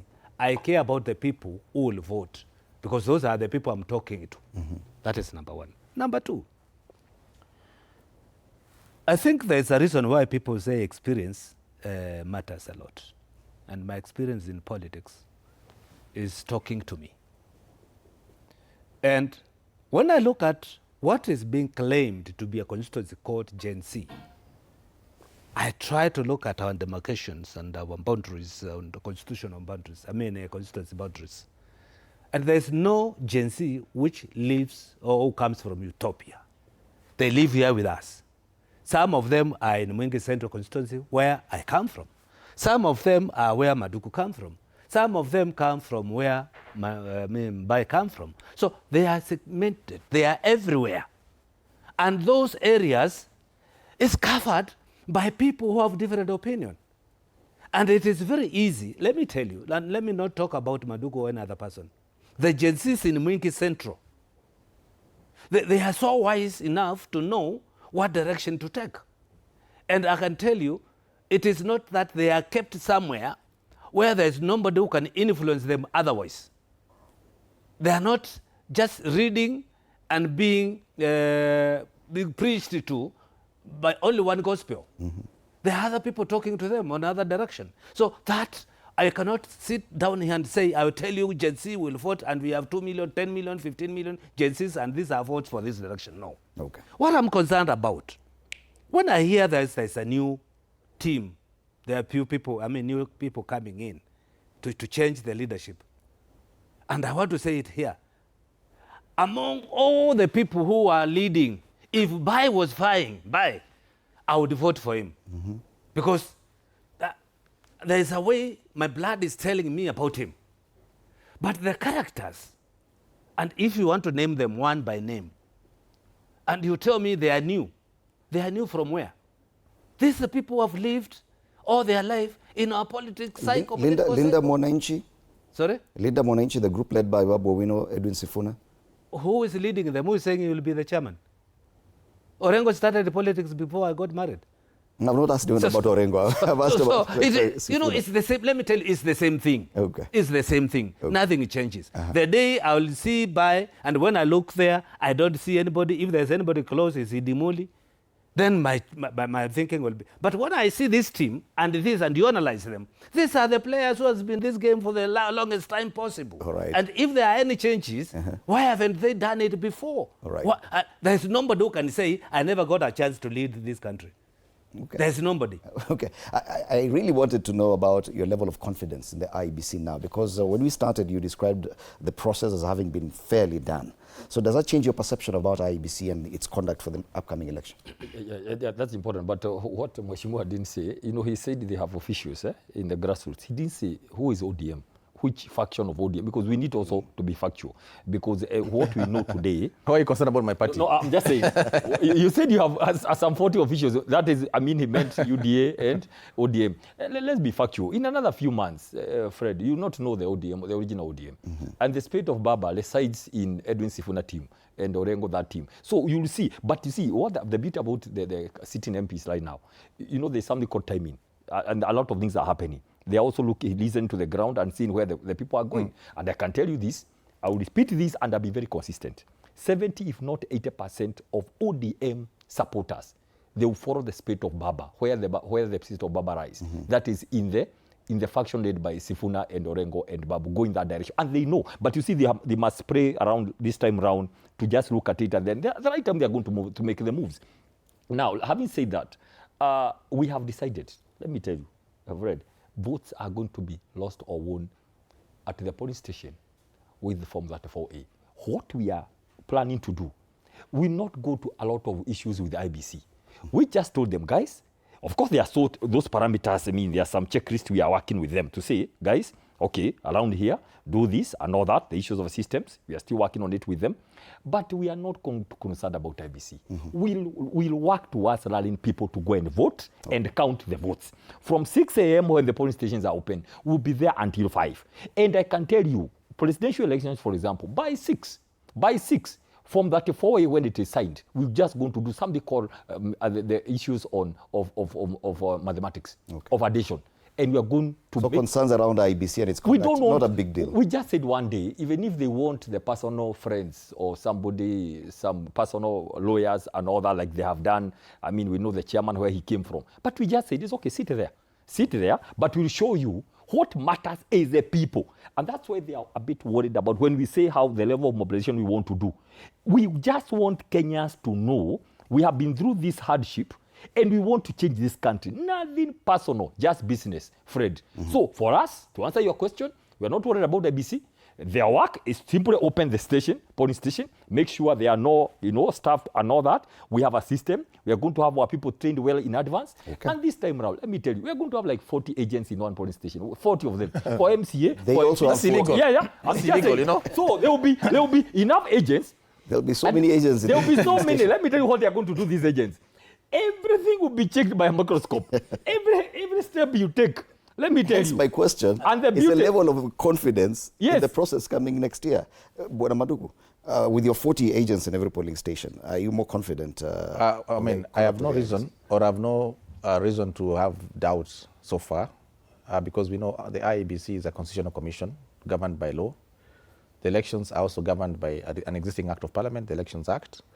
And so far, we are satisfied that the voter registration has kicked off well, and so we have no reason. But more than that, election is run and managed by hundreds of thousands of people. We have got presiding officers, we have got agents. It's not possible to compromise all these people. Oh, it was said that your party you don't even need agents. You don't even need to a huge extent that it cost the many election. Agents is talking about. What I said is that we have got party infrastructure. They're not going to be agents in the polling station. No, these are the people who are already going to make sure that they mobilize. And I challenged him and told him, does his party have similar structures? Of course, I don't expect an answer from him here, because I know they don't. And so even as he talks passionately about mobilizing, I'm asking him, as you mobilize, will you be asleep? Will you be in slumber? We'll also mobilize, and we'll deal with you. Okay. So has IEBC conducted itself better over that 30-day period, enough for the confidence level to go high enough for people to actually look forward to the next general election and believe it is going to be free and fair? That's a good question to ask. And we still have a reporter, Muthoni Brenda, out on the streets. Does she have an update? All right, we'll be joining Muthoni Brenda later on. Now I want to move to discussions around the politics of development. Of course, you've seen President William Ruto going around different places. Last weekend, he was in Murang'a and Tharaka Nithi. Yesterday, he was somewhere else in Kibra, Langata constituency and Kibra constituency, launching or unveiling new projects as well. Questions have been raised about whether or not these are legitimate projects or is it simply campaigns. And we start from there. Do you believe in politics of development, or we're just using words which mean the same thing? These are political campaigns. Tukubali tumeingia kwa siasa na tuendelee hivyo, Bwana Mutambo. The question would be the other way around. Why do people engage in politics, and why do people fight for government? It's to develop your country. How do you develop a country? It is either through enabling business people to do their business. It is either by infrastructure, doing some infrastructure, and that goes by developing different projects in the country. I don't understand when people complain when a government tries to do something, because I expect these people, when they come into power, they will still do the same. And every Kenyan, everywhere, they deserve good roads, they deserve clean water. It's in the constitution, okay? Communication is there. Better housing. All those things are what Kenyans deserve, or citizens deserve, of any other country. There is no president who will go there to sit in their office and discuss any other things apart from what affects a Kenyan or a citizen, for that matter. And you can only answer to their question by developing. If you go to Kikuyu, they'll tell you they will need roads because they are farmers, and they need to get their farm inputs out to the market. And when the roads are impassable, then that person is not being done, service is not being done to them. People would need healthcare, so hospitals need to be there. People will need security. So police and security agents and infrastructure for them must be done. People need to live in better houses.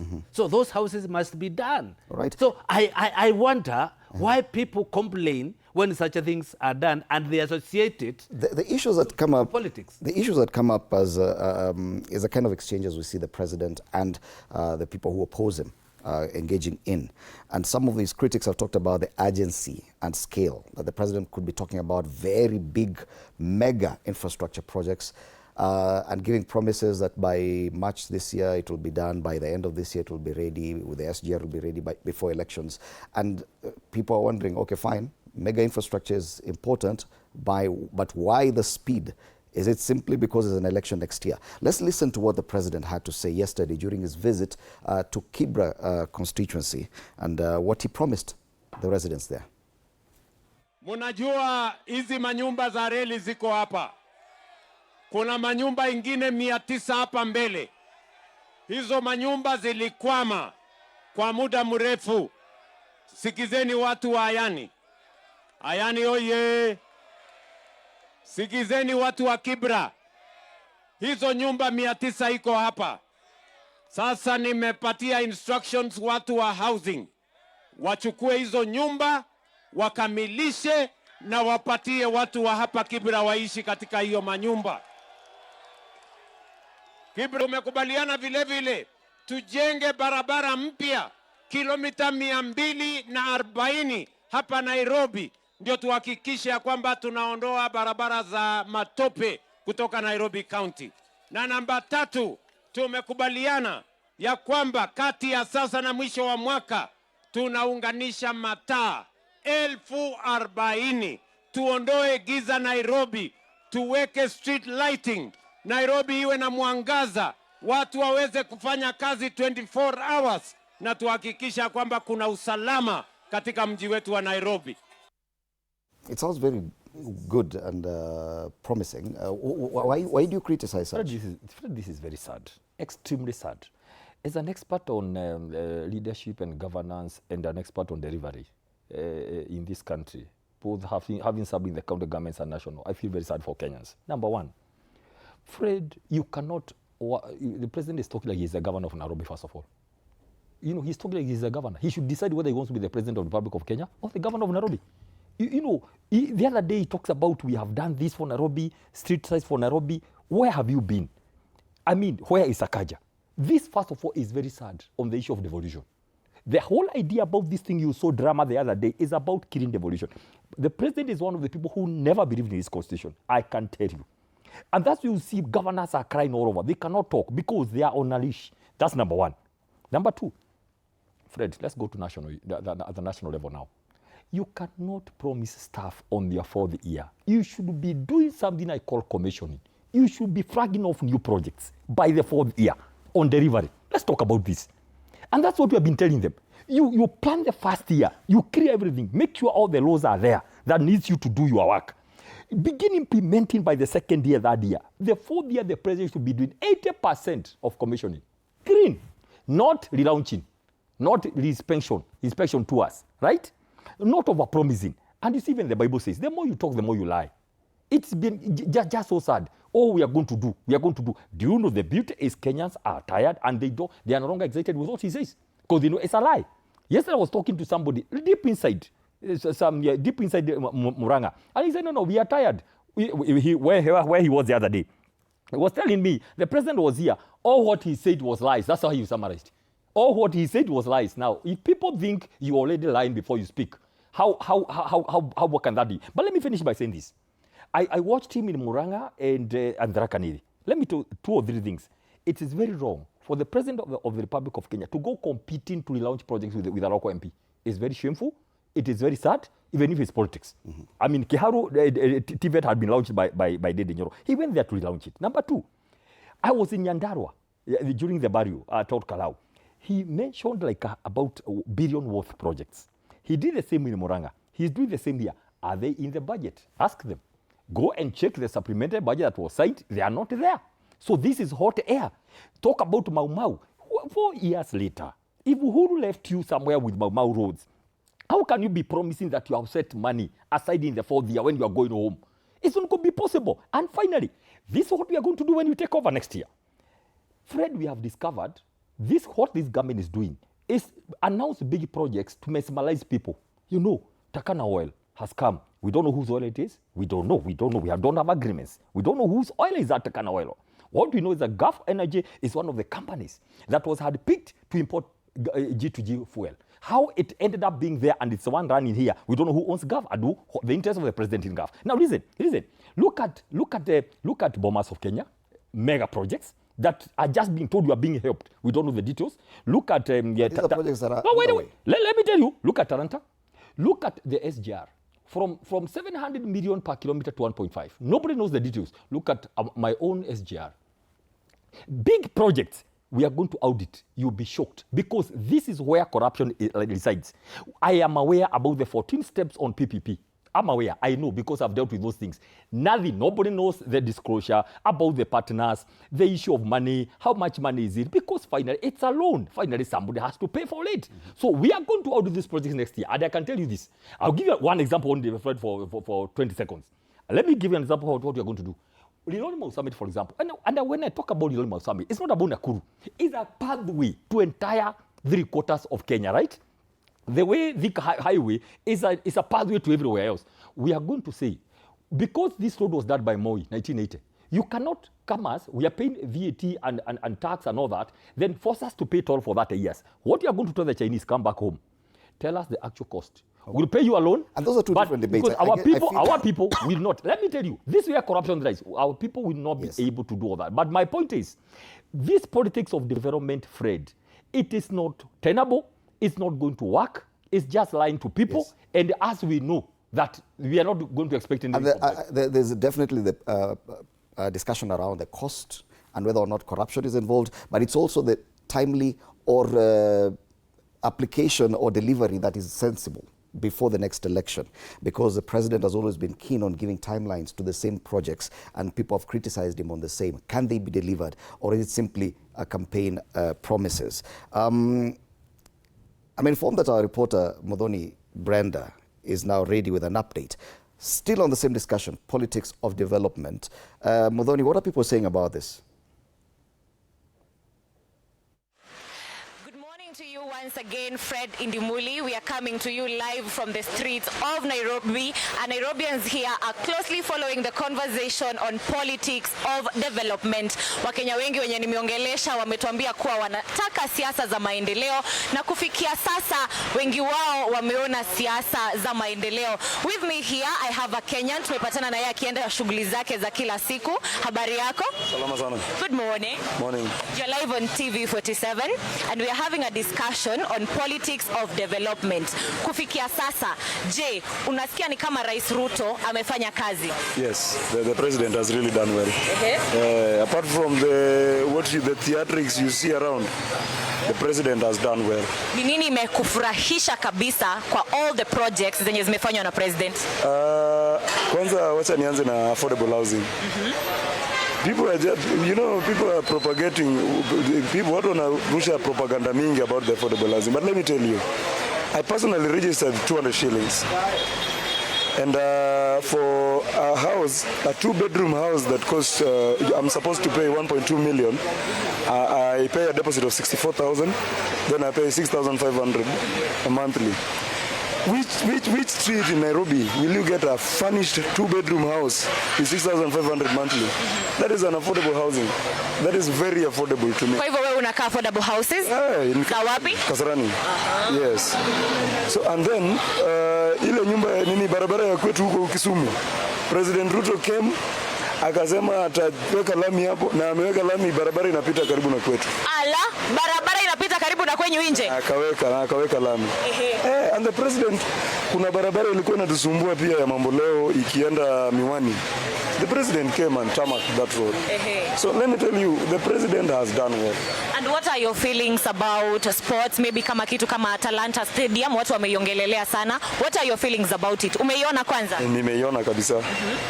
That is a very good facility. It's a big one. It gives us a different picture as a country. Na penye tuko sahi, penye tumefika. Kwanza unajua Kasarani Talanta Stadium imeshinda hata Emirates Stadium. Imeshinda hadi hadi Emirates. Unajua mimi sijaiona vizuri. I'm not talking about the capacity, even capacity. Hata uzuri wake, urembo wake. Ni rembo. Shinda kabisa. Ni rembo kabisa. Kabisa. That is a very good facility. Thank you so much for agreeing to talk to us. Wacha tuongeleshe these other Kenyan here. Good morning, good morning. Morning. Umerauka? Nimerauka. So today on TV47 we are having a discussion on politics of development. Kufikia sasa, je, unasikia rais ameweza ama hajaweza? Mimi kusema ukweli, rais ameweza kidogo sana. Sasa kwa upande wangu labda niseme wale viongozi wa upande wa mali naishi both in Nairobi na kule nyumbani. Nyumbani ni wapi? Ni Trans Nzoia. Kwa msukumo wangu unaona jua wako kwa broad based sijapata yale maendeleo. Sasa unaona ni kama ni lazima as an MP ujiunge na broad based ndio your constituency ipate maendeleo? Ndio. Kweli? Yes. Lakini hapana, si constituency inakuanga na ile CDF funding yake na inapewa kila mtu. Hizo sijui mali zinaenda sababu sasa mimi sijaona maendeleo. Lakini kwa upande wa rais anajaribu. Anajaribu. Upande gani haswa? Nikiangalia kubamba kabisa. Ruto amenibamba kwa affordable housing. Ameinua vijana na maneno ya sports ameiweka kwa pale mali nafaa. Alright, asante sana kwa kubali kutuongelesha. Good morning, good morning. Harakisha kidogo. Good morning. Good morning, madam. So leo on TV47 we are having a discussion on politics za maendeleo. Je, wewe kama Mkenya kufikia sasa unaona ni kama as a country we are headed towards the right direction in matters development? Yes, now we are headed to the right direction. Actually, I can give the government like 65%. Oh, that's a big score. Yes. So we are headed to a right direction, and every government that comes in must be having its own challenges. So it's only looking for a way of overcoming all those challenges. And that's what we are doing at the moment. We are overcoming those challenges. Yes. I love that. The spirit of Kenyanacity. Yes. Umesikia Indimuli, those are the feelings of Kenyans on matters, the state of the nation in development. Back to you in studio. So much, Brenda, for that update. And you've heard what Kenyans are saying, Bwana Manduku. But even as they speak that way, the issue of timeliness of some of these projects, some of the rhetoric that the president talks about, Bwana Mbai here says that even the president appears to be competing with members of parliament to launch and relaunch some projects. Fred, let me give you my personal experience as member of parliament, having been elected by the people of Nyaribari Masaba. When I attend a simple church service in my local church in the village, in the midst of singing hymns and reading the Bible verses, the pastor will stand up and say, Mheshimiwa, hii barabara yetu haipitiki. When you go for a funeral, before you give condolences, someone will say, oh, Mheshimiwa, by the way, kumbuka hapa hatuna stima. What is the work of a member of parliament? Legislation, oversight, representation. I can tell you in Ndimuli today, no one from Nyaribari Masaba has ever called me on account of telling me to make a proposal for a bill or legislation. No one has ever called me to tell me oversight. Oh, there's something going wrong here. Please give us an oversight account. But they call me and tell me lack of electricity, lack of proper classrooms, lack of roads, lack of water. Never mind, they don't even know that some of these functions are devolved. Why do we go to parliament? We go to parliament to represent our people. And how do we present our people other than negotiating for resources? I was privileged that the president came to my constituency 2 weeks ago. And I can tell you, Fred, without fear of contradiction, that my constituency has never witnessed such investment by government. Never mind, I'm just a member of parliament now into my 4th year.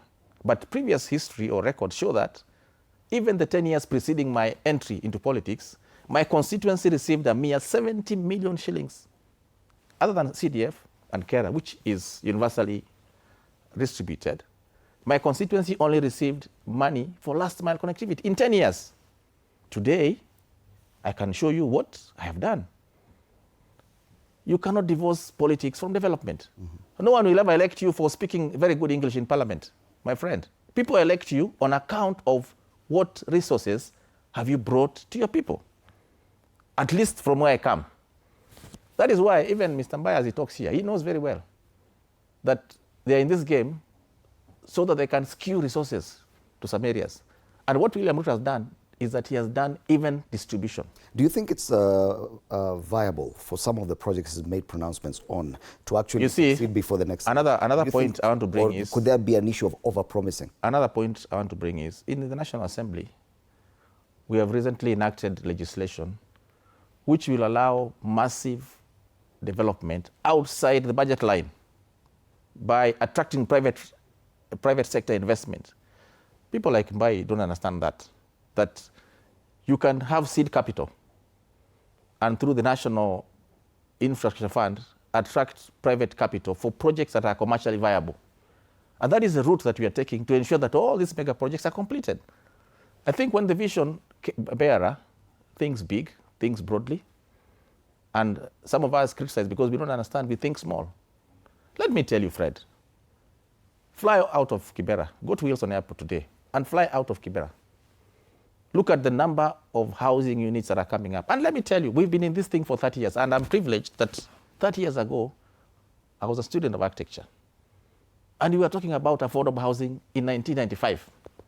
The minister then was a guy called Professor Jonathan Ngeno. I remember very well. Because there was a competition that was held, and I won the competition. For 30 years, it was archived. William Ruto has come up with a bold vision to ensure that we have at least a semblance of housing. And let me tell you, I attended the African Urban Forum the other day.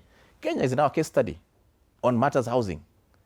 In my local village, I have markets that I'm proud of, which were never there. Our women were selling wares on the roadside. I call that development. Pindabai calls it politics, but it doesn't matter. Okay. We are moving in the right direction. And I can assure you, Fred Indimuli, this gentleman gave President William Ruto 65%. Closer to the elections, it will be closer to 90%. All right. And the president has been keen to also talk about his development record in comparison to those who seek to replace him. One of them is one of your constituents, that the constituents you represented. You represented the former Vice President Kalonzo Musyoka, who's among those touted to be a presidential candidate. Do you think that that is a valid comparison? That the president says, if you look at my record, na ule jamaa hakunda barabara ya kwake. You know, is that how things are done? In politics, unfortunately, yes. You compare yourself with your competitors. He has to say what he has done better than those who are there before. So you have to speak to the people. You have to tell people why and how will you change their lives. So that one is right. But before I dive too much into that, I am a little bit constrained in differing with Mbai because I respect him so much. But I have no option but to. When he said that president is comparing himself with the governor, Mbai knows very well that when it comes to matters roads in a city like Nairobi, whereby there's a governor, there are roads which are managed by the national government, and there are roads which are managed by the county, right? So when the president talks about roads in Nairobi, he's referring to the roads which are managed by the national government, which are not in the purview of the county. Kilometers in Nairobi managed by the national government? Yes, through Kura. Oh, yes. Yes, Kenya Urban Authority. Yes. He spoke about that in the mud. He mentioned about those you small... see, either way... In any case, there's also sometimes delegation. The law allows for that. Okay. And after all, at the end of the day, whether devolved or not devolved, those funds comes from one central government. Whether going to the county, whether going to where, they come from one central kitty. So the president should take credit for all that. Okay.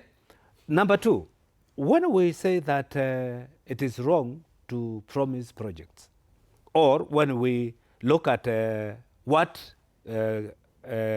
Kenyatta did, because he mentioned, is it Rironi Road? Oh, no. Rironi and Mau Roads. Yeah, Mau Roads. You see, when a project starts, there is a budget for it. But that budget, it is not there physically. It is through projection. That this year we'll collect this amount of money, and we'll build this, we'll allocate this for this project. Next year, the same. So when a department brings a proposal that we want to build this road, it is projected within not 1 year, within a budget of several years to come. All right? It's a projection. They project. There is no budget which has got tangible money. We budget projecting what we are going to collect within the president who gives that financial year. When the president, for example, talked about the Rironi-Mau Summit Road, he gave a timeline and says by December of this year, it will have been done. And it's the validity of such promises that I'm talking about. That is the promise just based on the fact that there's an election next year? Because yes, as you say, the project could take even 7 years and it will still be valid. Yeah, the road is still needed by Kenyans. But when he promises that it will be done within this year, to people who are on the ground, if a promise is done 1 minute to election, to my constituency, right, and the process starts, it's a plus. Whether it's going to exit or another one is going to come in, they will have to undertake that project because it has already been initiated. So this narrative of it is because of politics, of course it is, even if it's one day when I get into the office and I promise people, and I promise another one 2 minutes before my time expires. It's all the same. There's no difference, my friend. The development will come to those people and the people will appreciate it. So whether it is done by that by that regime or another regime, it has already been mentioned. And you know, a government thing is not personal. What you say as a president is not personal.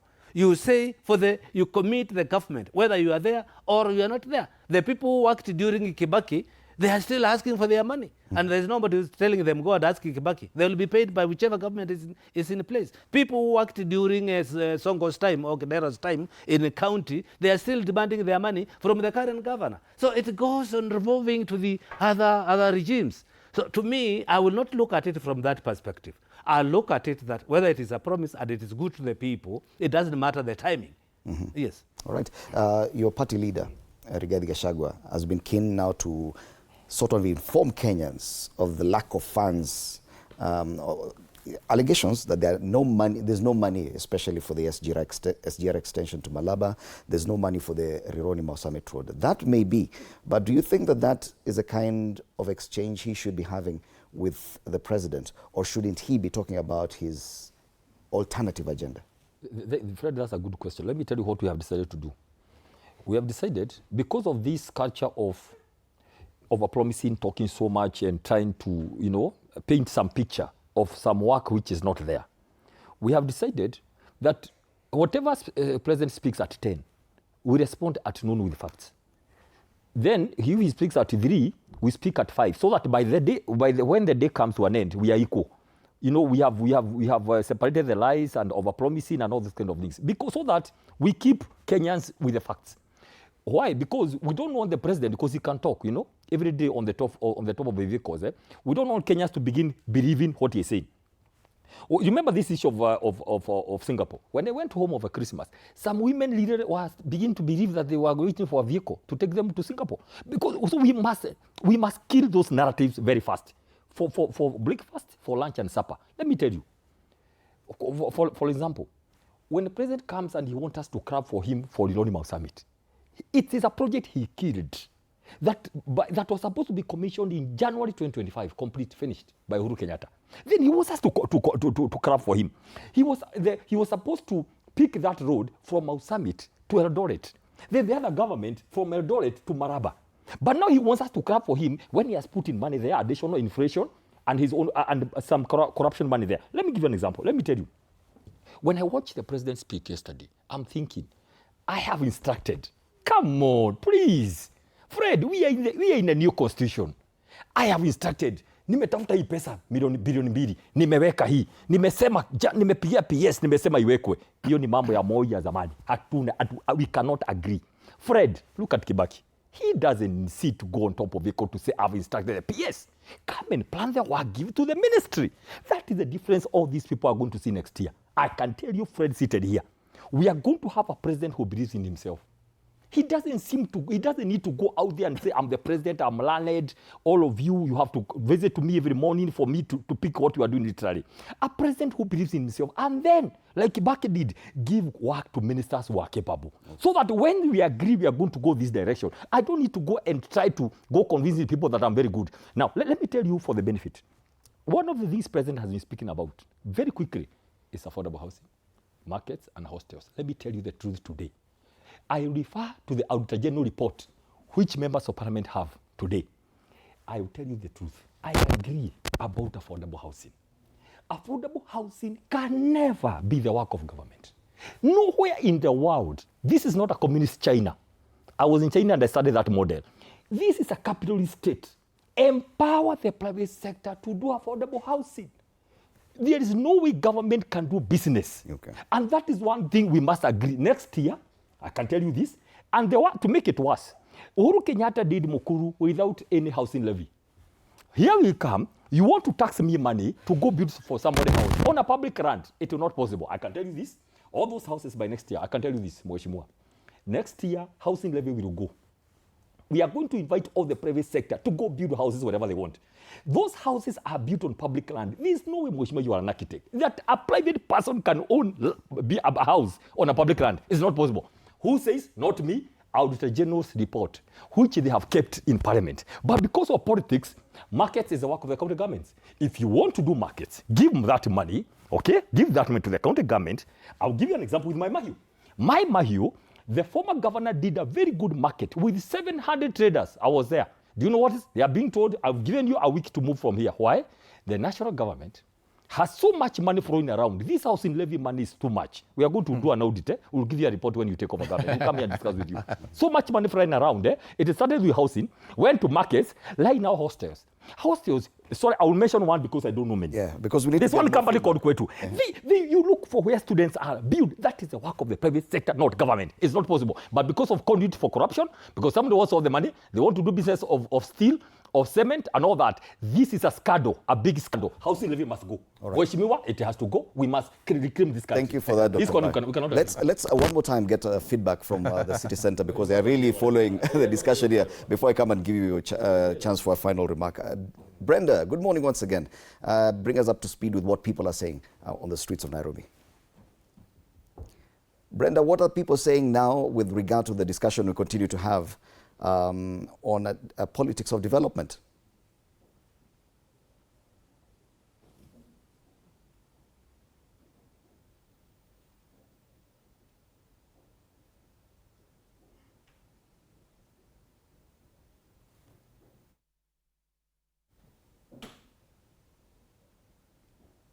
Brenda, can you hear me?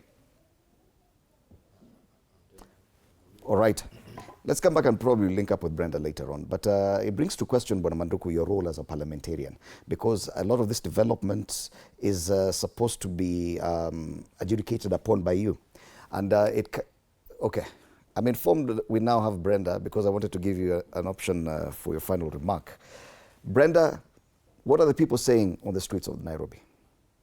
We are still keeping our fingers on the pulse here in Nairobi. I want to hear Kenyans' thoughts on the state of the nation in matters development. Hapa niko na Mkenya mmoja ambaye amerauka mapema kabisa na ninataka kuelewa maoni yake kuhusu development.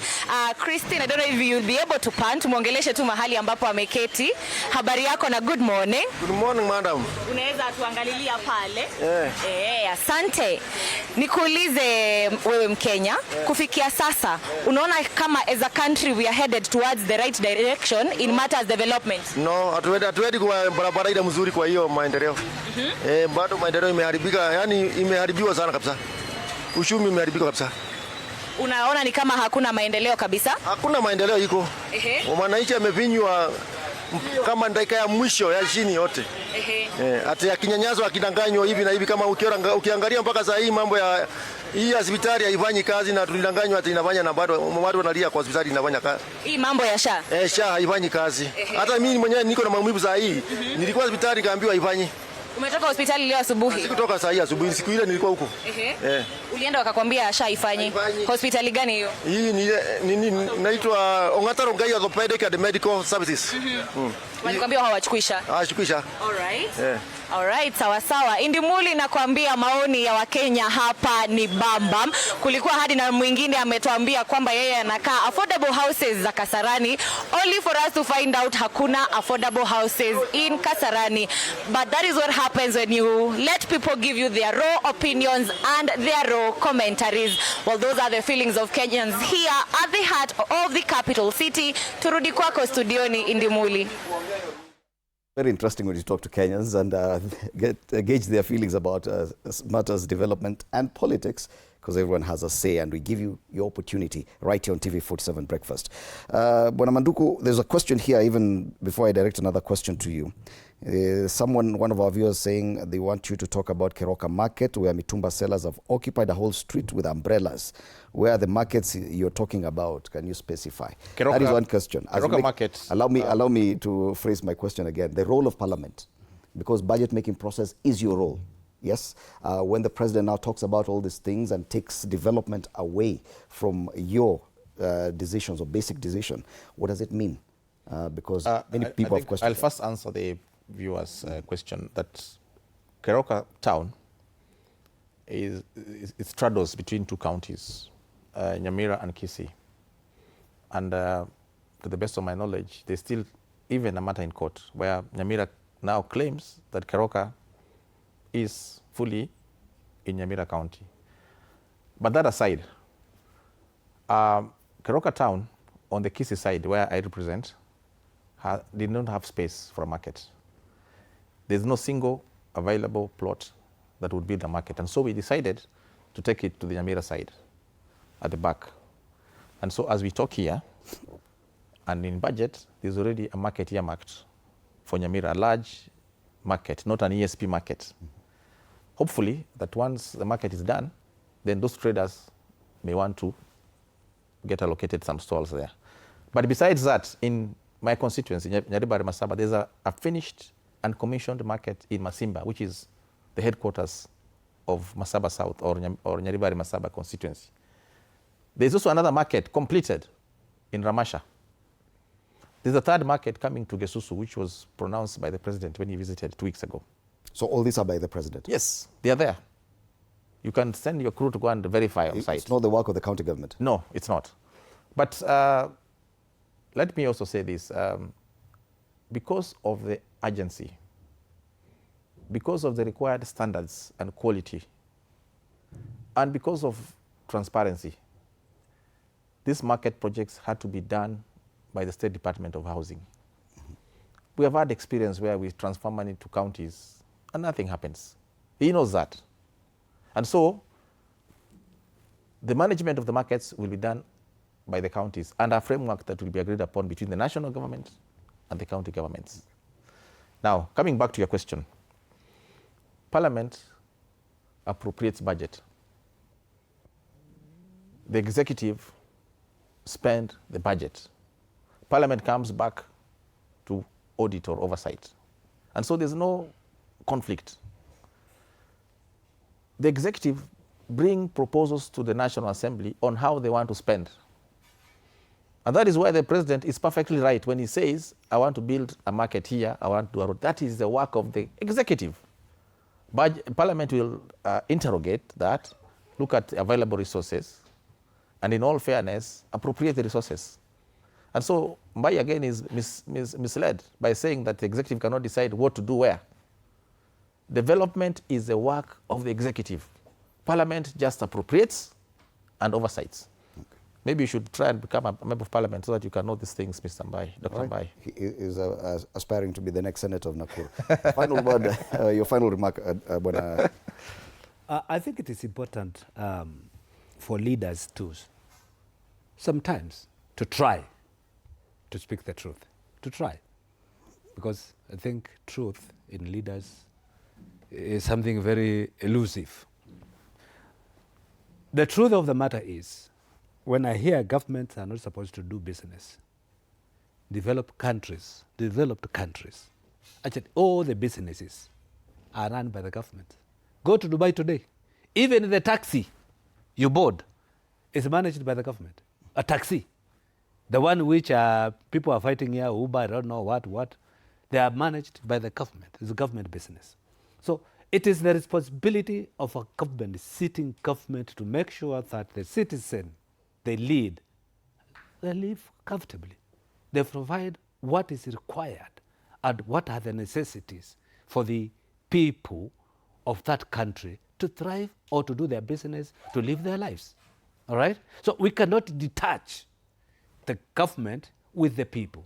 And when we say this is devolved, you know that devolution, the services offered by the county governments, they offered to Kenyans, not to any other people. Not that I have this county, it's a Kitui county, so the people who are there are for Kitui and they are not Kenyans. They are Kenyans. The president is also a president of those people in that county.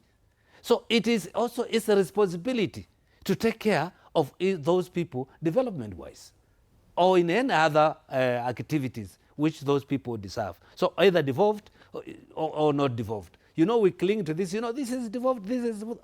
Why do we have ministries of water in national government and the water is devolved? Why do we have ministries of agriculture and agriculture is devolved? And so many other departments. We have them because it is the responsibility of the pillar of the nation, which is the national government, to do all these things. So there, I will again differ with my friend when he says that the government is not supposed to do this.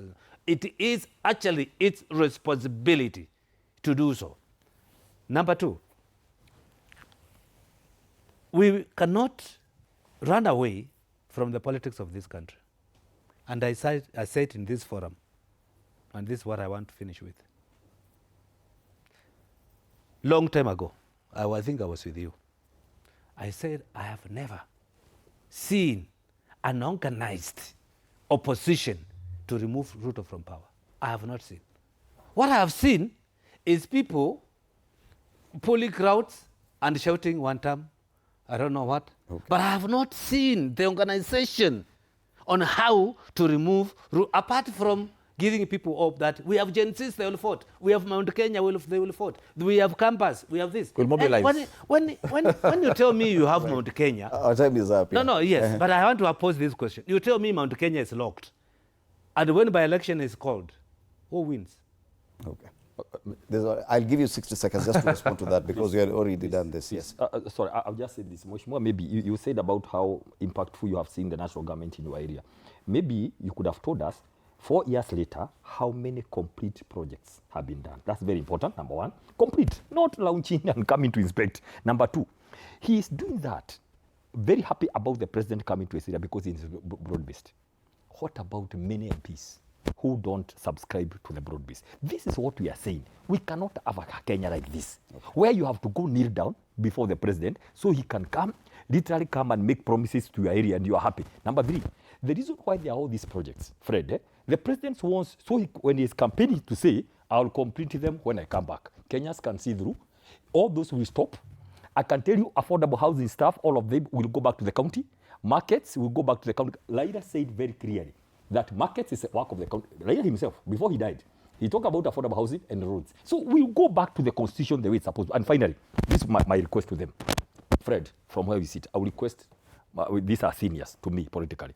Kini kuomba, Mheshimiwa Mutambo, if you can find a way, because our partner in Ukambani is Honorable Kalonzo Musyoka, find a way in going back to Wiper so that we can form government together. The same case, okay. Fred Mutiang'i in Kisii Nyamira area. He's our partner there. That is where the whole thing will go. All right. Gentlemen, our time is completely done. Unfortunately, we're eating into the next segment. We already just 1 second. Just 1 second. The right of reply. Do we have time? Yes, just the right Stop campaigning, yeah. There's something very important to say. Unfortunately, we don't have time. There's something very important to say. Unfortunately, I'm being rushed out of studio. Will be phased out very fast. Joe Mutambo, former MP. Just one word. You say, and I need to correct it. When you are elected, either in whichever party, you work with the government which is there. It is the choice of the opposition to refuse to engage the government, but it is not a law. Okay. Thank you so much. Joe Mutambo, former MP Mwingi Central, Daniel Madupu, MP Nyaribari Masaba, and Dr. Peter Mbaye, who is the Secretary, Planning and Economic Affairs at the DCP party, also an aspirant for the senatorial seat of the great county of Nakuru. Thank you so much for your time at TV47 as we discussed the voter registration exercise that ended yesterday and the politics of development. Later, after the break, we talk matters relationships and matters infidelity in the public eye. Anne Odida will be driving that conversation. My name is Fred Indemuli. Good morning.